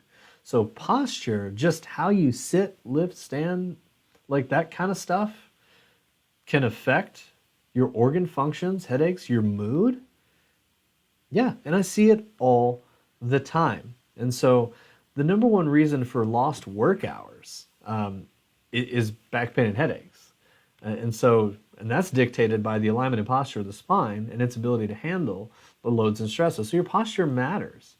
So even just looking at the Harvard study, we know that your posture affects your health. So whether that be looking at your phone, you've got all the texting, text neck is an actual issue, actual diagnosis. And then just being on devices in general, like you see this guy in the middle, he's on his laptop, his head's all down, and so his spine is rounded. Like it's not a good scenario here. We've got all the kids on their devices and their heads leaning down, and we lose that curve, that arc of life in the neck. Driving or headrests push us forward. We've got this girl on the bottom, and she's looking at her phone, but her head's way up on pillows. All these things can slowly begin to create damage to the spine, and we just may not feel it until later on. So the thing is that ergonomics are not just a neck or a back problem. We're kind of devolving, if you want to look at that. Caveman upright all the way down to this computer man and terrible posture.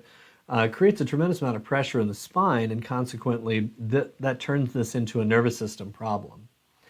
And so it's not just the spine and it's hurting, it's the stiffness that doesn't provide the appropriate feedback to your brain, something called mechanoreception. That's literally perceptive input that creates a normal balance within neurochemistry.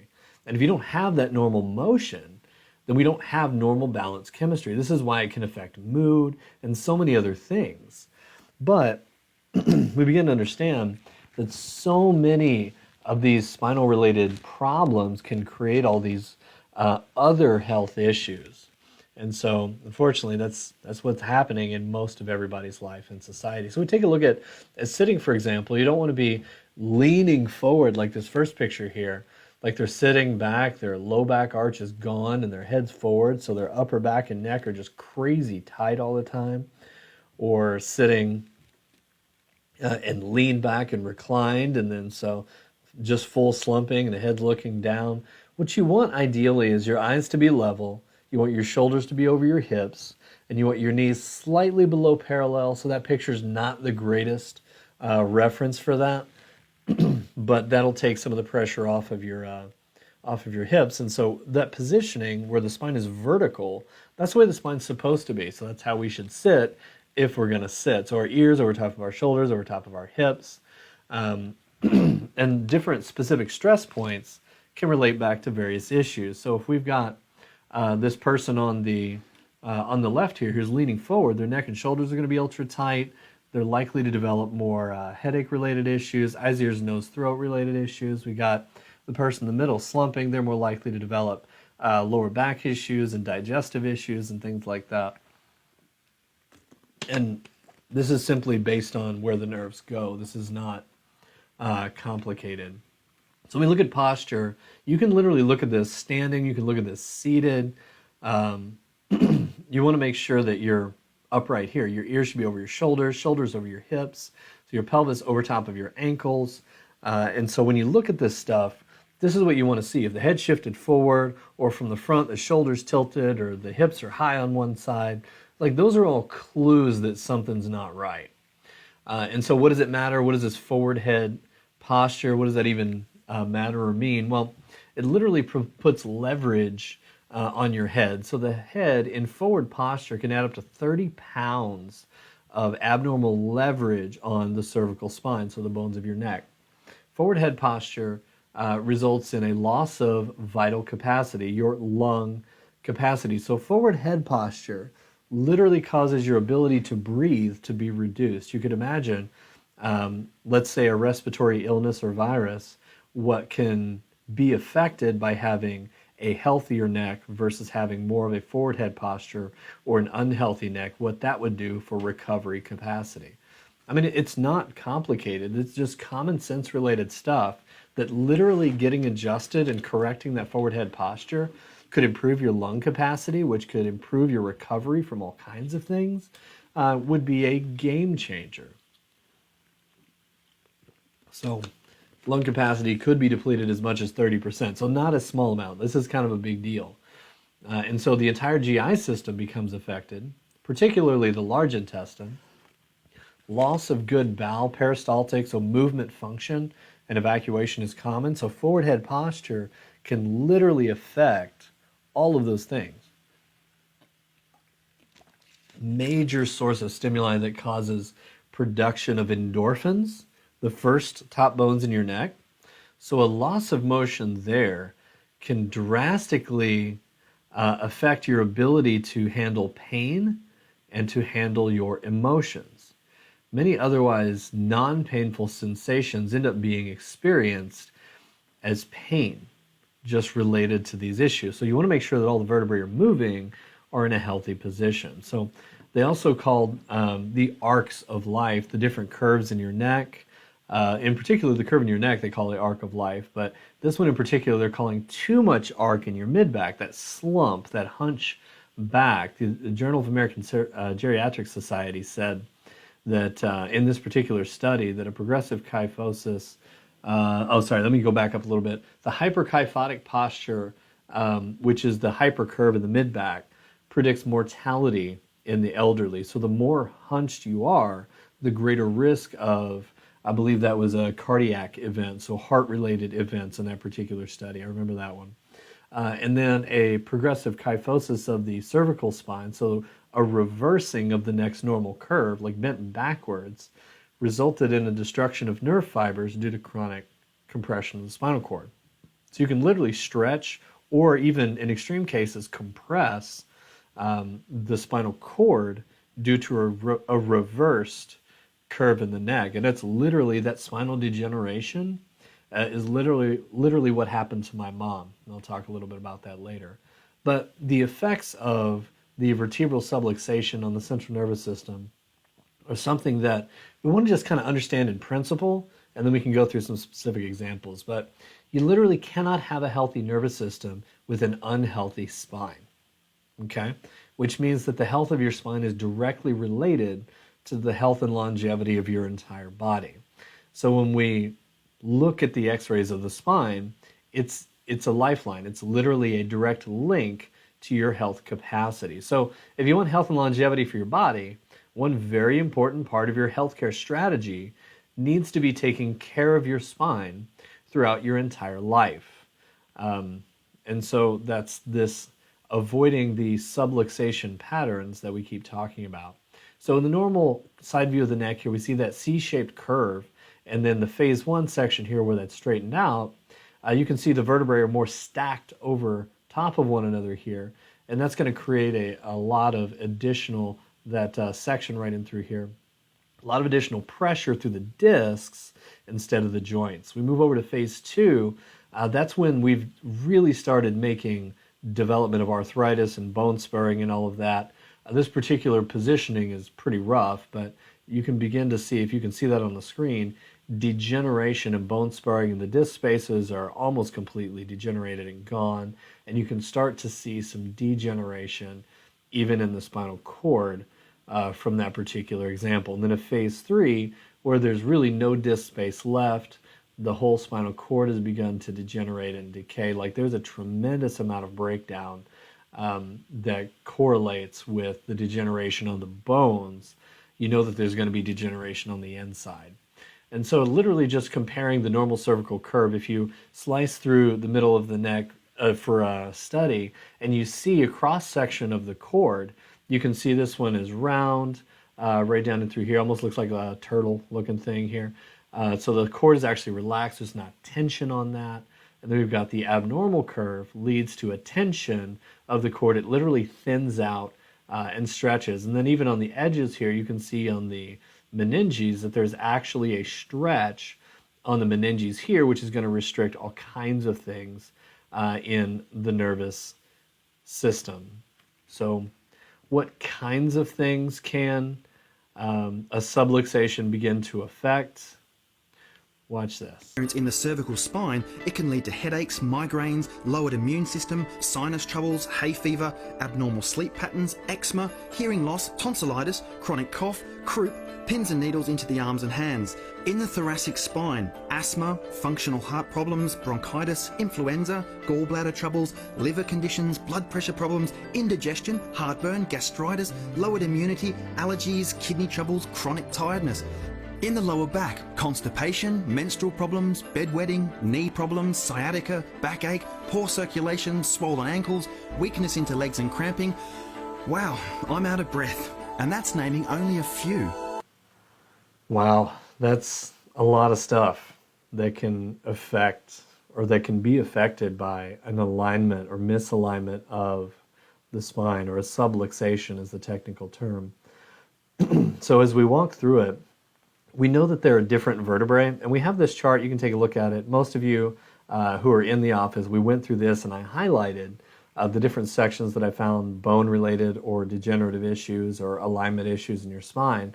And then these are the effects, like the area that it controls in your neck from C1 all the way down to C7, and then in T1, T2 in this particular picture.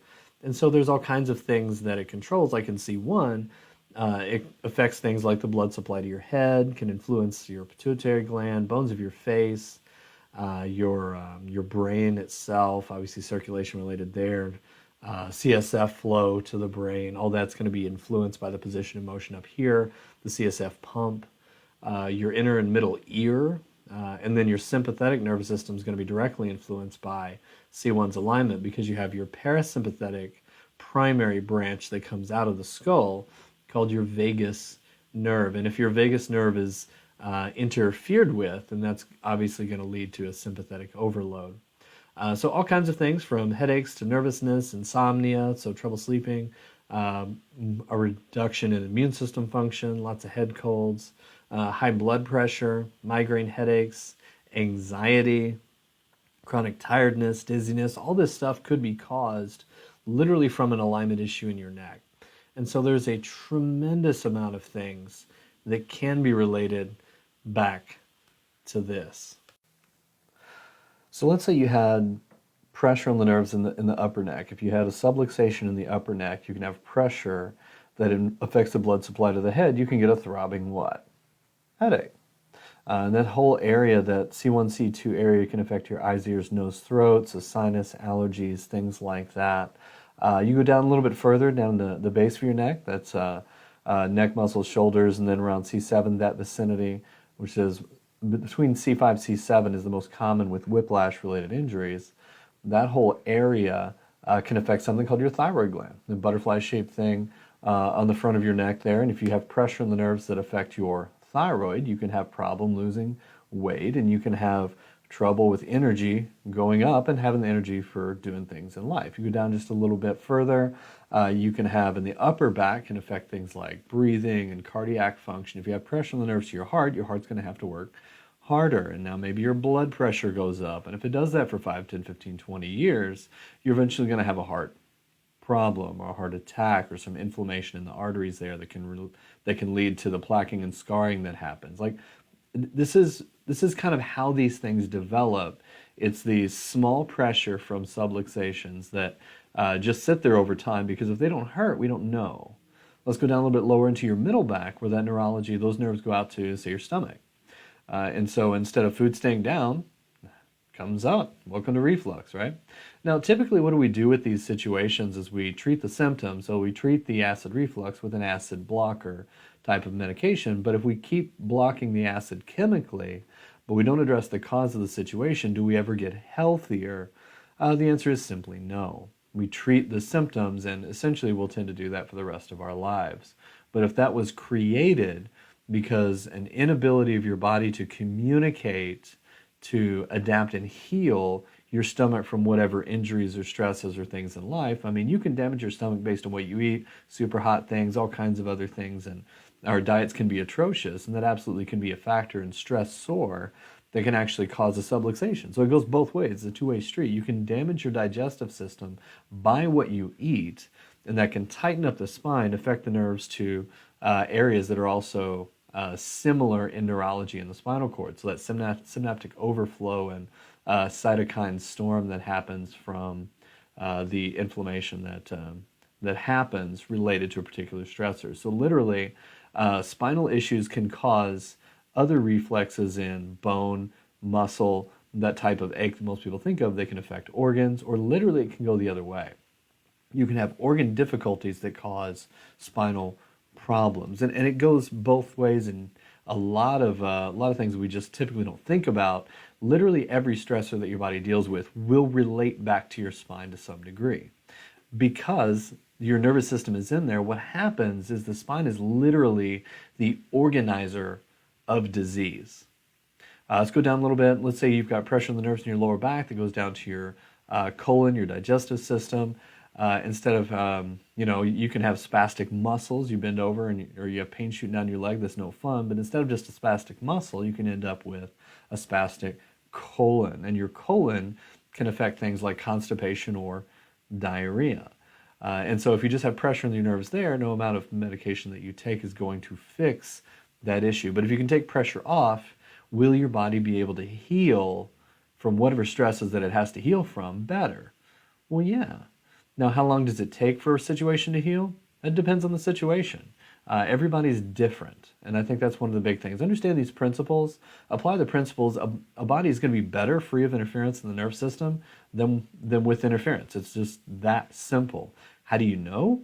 Well, you got to check, because we don't always feel it, just like cavities in your teeth. So understanding that one, let me help you understand some principles. Let's take a look at this situation here, where if you look at the side view of the neck here, you'll notice that on the picture on the left, there's a C-shaped curve. There's a lot of good disc space in there. That C-shaped curve in the neck is normal. We look at the one on the right.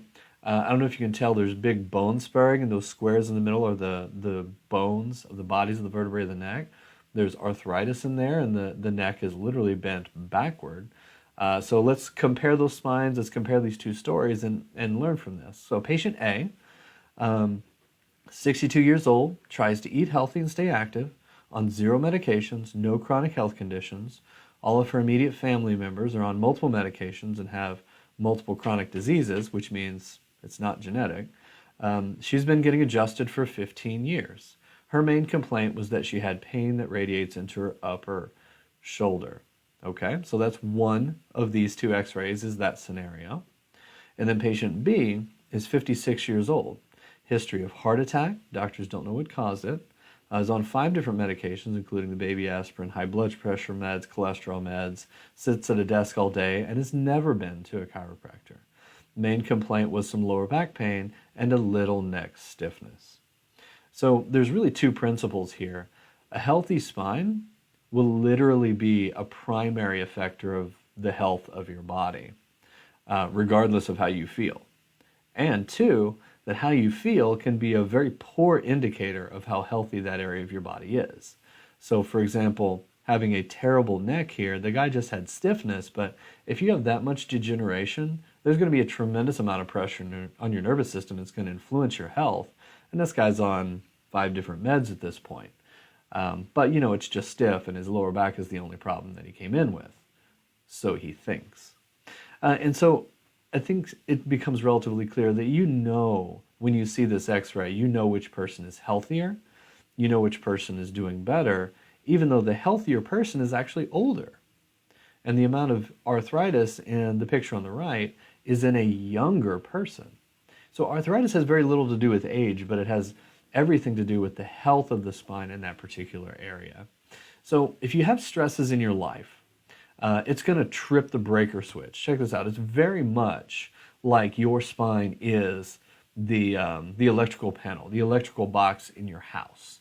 If you have a circuit that overloads, it trips the switch and the power goes off in that area. Imagine you have stresses in your life, mental, emotional, physical, chemical, whatever stresses that you deal with. That's going to directly influence that neurological segment to a point that it could overload. And when it overloads, you end up with a subluxation in that area. Now, whether that be mechanically caused by a physical injury or accident, emotionally caused by stress, or chemically caused by poor diet and lifestyle or your environment, whatever the cause is, it trips the switch. And so how do you address the situation? If the switch is shut off, you turn the power back on. Does that make sense? Now the power's back on, you want the power to stay on, right? So that means we've got to fix some problems that have occurred in this process. Now, if this switch has been shut off, now realistically it's only going to be shut off partially for a little bit, but if it's going to be shut off, then you want to make absolutely sure that you turn the thing back on. But if it's been off for a while, there's going to be some other things in the biology of the body, your muscles and ligaments and things you're going to have to straighten out, re-strengthen, rebalance all that, because an electrical panel is pretty static, meaning it doesn't move. But the electrical panel of your body is designed to be very dynamic and does move. So there's going to be a lot of other physical things interplay there.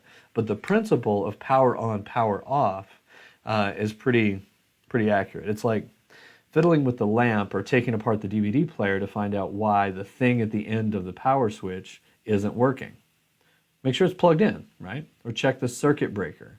What happens when the outlet is overstressed, it trips the breaker. So go back and flip it over, turns the power back on. So when you get adjusted, you literally turn the power on to your body. And then you go back to doing the same things in life. If you don't address your life, what happens? You trip the breaker again. And so in the body, it's not just on and off. It tends to fade like a dimmer switch. Like typically you're not going to notice. If somebody slowly turns down the dial on a light in your house, you're not going to notice it as it slowly fades. But if you flip the switch all the way on, holy cow, there was a huge amount of light that you were missing, but you just didn't notice it. And so ultimately, it's not about the symptoms. It's about your body having the power. So that's for you, your spouse, and your kids. It's about checking to see if there are any subluxations. Turn the power on if there are subluxations, and keep that power on throughout all of your life. It's that simple. It's like, oh, chiropractors, once you get adjusted, you'll have to keep getting adjusted. Well, gosh, if your power's shut off, do you want to turn it back on? Of course you do.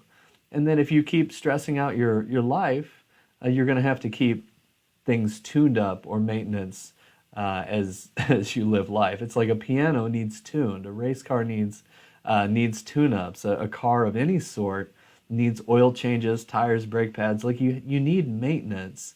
It's not like you didn't need maintenance before, you just didn't know the difference. That's the issue. It's not that once you start getting adjusted, you need to get adjusted forever. That's like saying once you start eating well, then all of a sudden you need to eat well for the rest of your life. It's like, no, you should have been eating well before, you just didn't do it. And you suffered the consequences of it. And that's really the thing. It's not crazy, it's biology. So when we understand it, we're going to apply things differently in life. Now, this is not just my idea. There was some research done all the way back in the 1920s. Henry Windsor was a medical doctor in, I think it's Haverford. I'm not sure if I'm pronouncing that correctly, but it's in Pennsylvania. And essentially, he was talking about chiropractors claim that by adjusting one vertebrae, they can relieve stomach troubles and ulcers. By adjusting another, menstrual cramps, and by adjusting others, conditions such as kidney disease, constipation, heart disease, thyroid conditions, and lung disease may resolve. He's like, but how? So essentially, what he's really saying is that chiropractors claim to help all these problems. Now, the reality is that no chiropractor is going to be saying they can cure these things, but what they're going to be saying is that your body can be healing these things with no interference. So that's a very difference in the distinction of how you explain it. But he's going to do some autopsies, and he's going to prove that the nerves have nothing to do with the organs. So let's take a look at what he found. The object of these autopsies was to determine whether there was a connection between the curvatures of the spine and the diseased organs, or whether the two were entirely independent from one another, which would be possibly just correlation, there's kind of a theory, but it's not held up by the evidence. So basically you want to know if there was a connection between someone dying from an organ problem, if it was actually connected to a problem in the spine. So is the spine the organizer of disease, as I'm suggesting? So he did 221 structures other than the spine that were found to be diseased. Of these, 212 were from the same sympathetic nerve segments of a vertebra in curvature. 9 diseased organs belong to different sympathetic segments from the vertebrae out of line.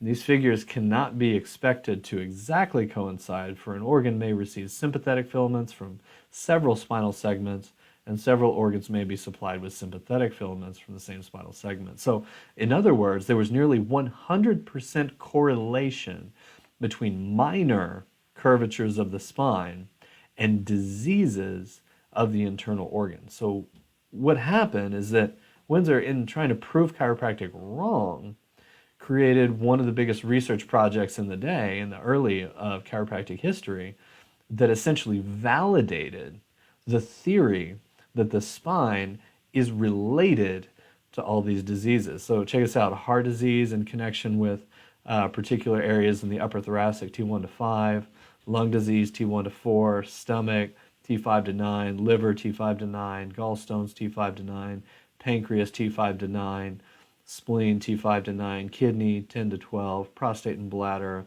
L1 to 3, uterus, L2. Like, it's crazy to me when you start finding something that is that accurate. So the thing to think about is, based on the evidence here, so scientifically speaking, Does it make sense to invest in making sure that your spine and your family's spine stay healthy? Absolutely. I mean, correct if there is a vertebrae in curvature, if there is a vertebrae out of alignment or not moving, that's a subluxation. If you have a subluxation that needs to be corrected, please do work on correcting it, and there's systematic ways to do so. But most importantly, maintain that throughout life.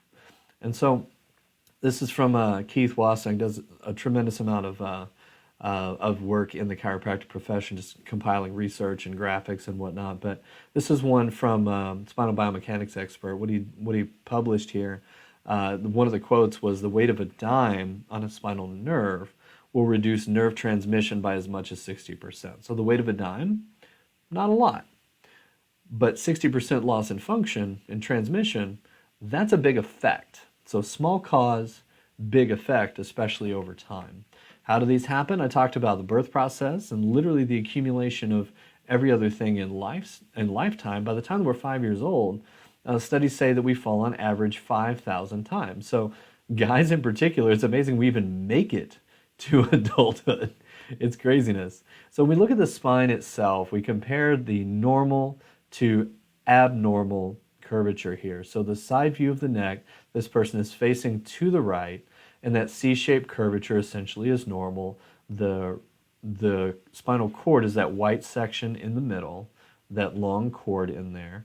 And then the cross section we have here is the spinal cord. We look at the straightened neck, the same area, literally tensions on the cord like I discussed earlier, and then it creates a pathologic tension that can break down nerve fibers. Like I said, this is literally what happened to my mom and some of her symptoms and her disease building in that particular situation. So really, if the spine is shifted in any way, you will be building disease of some kind more than you build health. And so that's just very simple. Like, you're going to be building problems at a higher rate than if you did not have those issues. So you can have all kinds of issues and not feel it. So gosh, just check it. So check it. One great way to do that is with an x-ray. You can look for other signs. So if you have inflammation in an area at all, you may have heat readings. So there's thermography, thermal scans, things like that. We'll typically use those in the office as well. But then, of course, the x-ray, we want to measure the arc of life, as they call it, second most important part of your body, second only to your brain, because this is where your brain connects to. And so looking at that as healthy, you can compare pretty quickly that the one on the left here is not healthy. Even though he didn't have neck pain, come to find out he was in an auto accident and had a lot of sinus issues. So now you may see the top couple of vertebrae there. You may see the curve being straightened out. So when you straighten out the curve, you're going to tension on things. And for him, his effects or side effects of that injury were sinus-related issues. How do I know that? We go through a process. We correct the curve of his neck. He was able to avoid having to have a sinus surgery because the sinus is cleared up naturally. Well, if you turn the power on, it's amazing what the body can do. Here's another example. Here's a lower back alignment. So it's really subtle here. Unless you can see it on the screen, there's a slight tilt to the left and a little bit of rotation of the lower couple of vertebrae. That angle at the very bottom there is going to compress on some of the neurology that can influence things like either digestive or reproductive. So we started adjusting and getting those things moving. Her menstrual cycle literally started normalizing. And so she didn't tell me that in the beginning, but later on down, she kind of pulled me to the side. She's like, hey, does this have anything to do with that area? Go back, look at her film, show her, kind of explain the connection again. And sure enough, vertebrae in rotation, out of alignment, subluxation there. Absolutely is connected. And then the fact that she had literally healed and her spine literally looks healthier on her post x-rays, that's pretty strong evidence. And more of this stuff, very cool things. So there's all kinds of things changing. Sinus issues here with this issue. There's allergies, things like that historically for most people will continue to improve as we correct the structure of the spine. So if you can see at the very top here, of the vertebrae at the skull, the 22 and the 7 number as compared to the 20 and 18, the 20 and the 18 are a lot more parallel, a lot more balanced. There's effectively a better spacing between the very top bone of the skull, the C1 there that looks a bit like an airplane taking off, and then C2 right underneath it. So huge amounts. If you take pressure off, it's going to unsqueeze some nerves and blood vessels and all that stuff that's in that area. Let the muscles go. Everything starts relaxing. Lymphatics start draining more appropriately. You can imagine what a life changer this is for a given person who's been struggling. So turn the power on. As an example, this is actually my mom. And going through some of her x-rays, I knew that she had some thyroid issues. She ended up having a seizure. They ended up doing an MRI. They find lesions on the brain and the spinal cord. And so we ended up like in a pretty rough scenario trying to figure out like what's going on, what do we do? And she was having trouble walking, balance issues, walking with a cane, all of that. And then when I was training in Florida before I opened up my office here, she came down, we did an intensive care work with her, and we went through a process correcting, and then of course trying to continue that correcting process when she went back home. So correct as much as we can there, give her a strategy to continue to employ with the local doc in that area. And so some pretty cool things began to happen. So here's the thing. It's like if you kink a water hose, water doesn't flow through. You unkink a water hose, what should happen? Water flows through. And so when you have that capability, then the body starts healing. How long does it take to heal? No idea. Everybody's different. One of the cool things, you take a look at somebody who literally had arthritis and been building for about 20 to 30 years based on the degeneration there, and you have somebody literally rebuilding a positive curve in their neck, taking pressure off that area, and then she starts healing. Fast forward a few years, you've got some tremendous things that have changed. Energy up, thyroid nodule started shrinking, hasn't had a seizure in years. Very rarely is she ever walking with a cane. She basically got rid of it at one point. And then, of course, we're going to continue to try and do the things that we know to do and do them well. But, of course, if we're being honest, we don't do things super well all the time. But my goodness, the more that you do things well, the better results that you get. And so it literally is just cause and effect. Would you want your body to be healing at its highest capacity? Of course you do. Let's chase after that. So, for example, my mom is healing. She's not heal-ed. It took her over 30 years to get here. It's going to take some time to heal from everything. So the question you got to ask yourself is, when's the best time to deal with the problems that you've got? Well, right now. Ultimately, should have been decades ago for my mom when these things began. You know, if she'd gotten the right kind of care 5-10 years prior to that, it's a high likelihood that that crisis situation may not have ever even happened. And that's really why I recommend that children get their spines checked, just like dentists check for cavities, is to make sure that problems that do exist are found early. So here's another analogy for a subluxation. Essentially, subluxations block the natural flow of electrical impulses from the brain to the body. So the power plant, essentially your brain, goes through the wires, and the switch, the subluxation itself, can be switched off like that circuit breaker, and the body itself is where the light bulb, the end organ, those things, the lamp, those kind of things. You flip the switch off, the power that your brain's trying to send to that particular area does not go. It's like the breaker switch flipped off or the switch on the wall flipped off, and now that lamp or that device does not function as it was intended. It's a very simple analogy. You just want the power turned on for you and your family. And so this is why I always encourage checking for subluxations. First visit's very simple. Most of you who are watching this have had your first visit. We talked about your history and why you decided to come in anyways. Consult through that. Go through the exam. Do your posture. Check your range of motion. Palpate areas that may be restricted, out of alignment. Do some thermal imaging to look for some heat reading for inflammation. Take some x-rays if we need to do that, and measure all of the alignment-related issues. And of course, you know, we make our exam fees very easy to handle, and most people, it's cheaper than their copays anyway. So if you know a friend or family member that hasn't had their spine checked for any subluxations, then by all means, check with us, and then we'll get them connected as well. Or if they're out of state, then we know other doctors who do the same things that we do, and we can connect them as well. So if you have a problem, if you already do have symptoms, that's already accumulated, should we just ignore it? What makes the most sense? We avoid the problem, we take a pill, we stretch it. Let's think of it like this. If you have pressure on your fingers and it affects your circulation, it's like pressure on your nerves that affects the circulation to your nerves, or that affects the conduction of your nerves to other end organs. Should you stretch it? Should you get a massage? Should you take a pill? Should you cut the finger off? Or correct the cause of the problem, which is the pressure on it to begin with. Essentially, subluxations cause nerve signal interruption by the pressure because of the bone alignment or lack of motion, and the effect is there can be tissue damage that leads to all kinds of symptoms and problems over time, especially the longer it's been there. So, very simple. Now, this concept of correction is really one of those things that's highly important. It's kind of like if you wear braces for your teeth, you want the teeth to be straightened out, and then you want to wear your retainer essentially for the rest of your life so that you keep those things in check.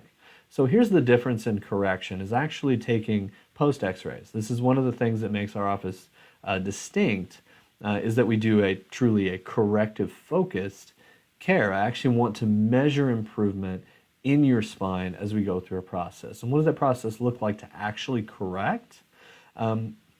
There are various strategies that we're going to employ to actually make this happen.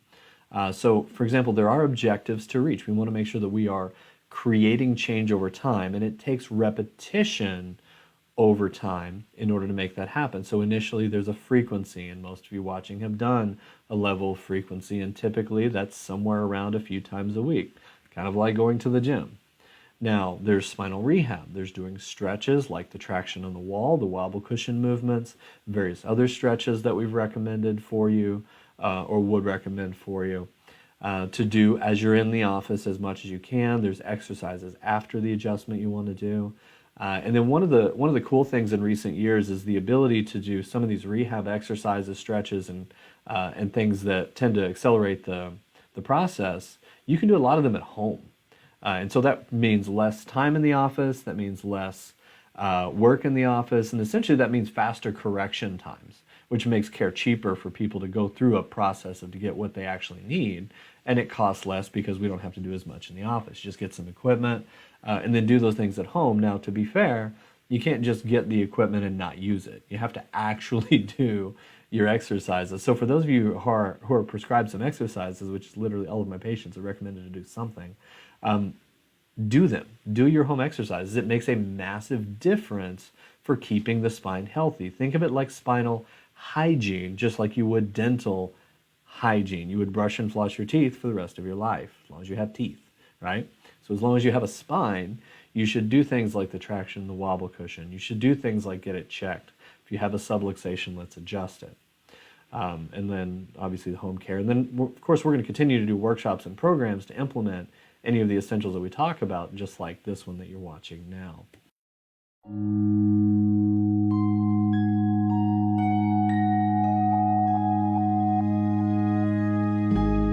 What will your last 10 years look like? Will you be quick enough for a game of tag with your grandchild? Strong enough to embrace every moment?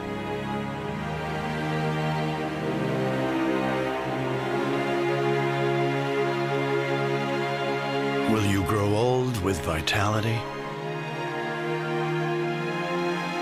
Or get old with disease?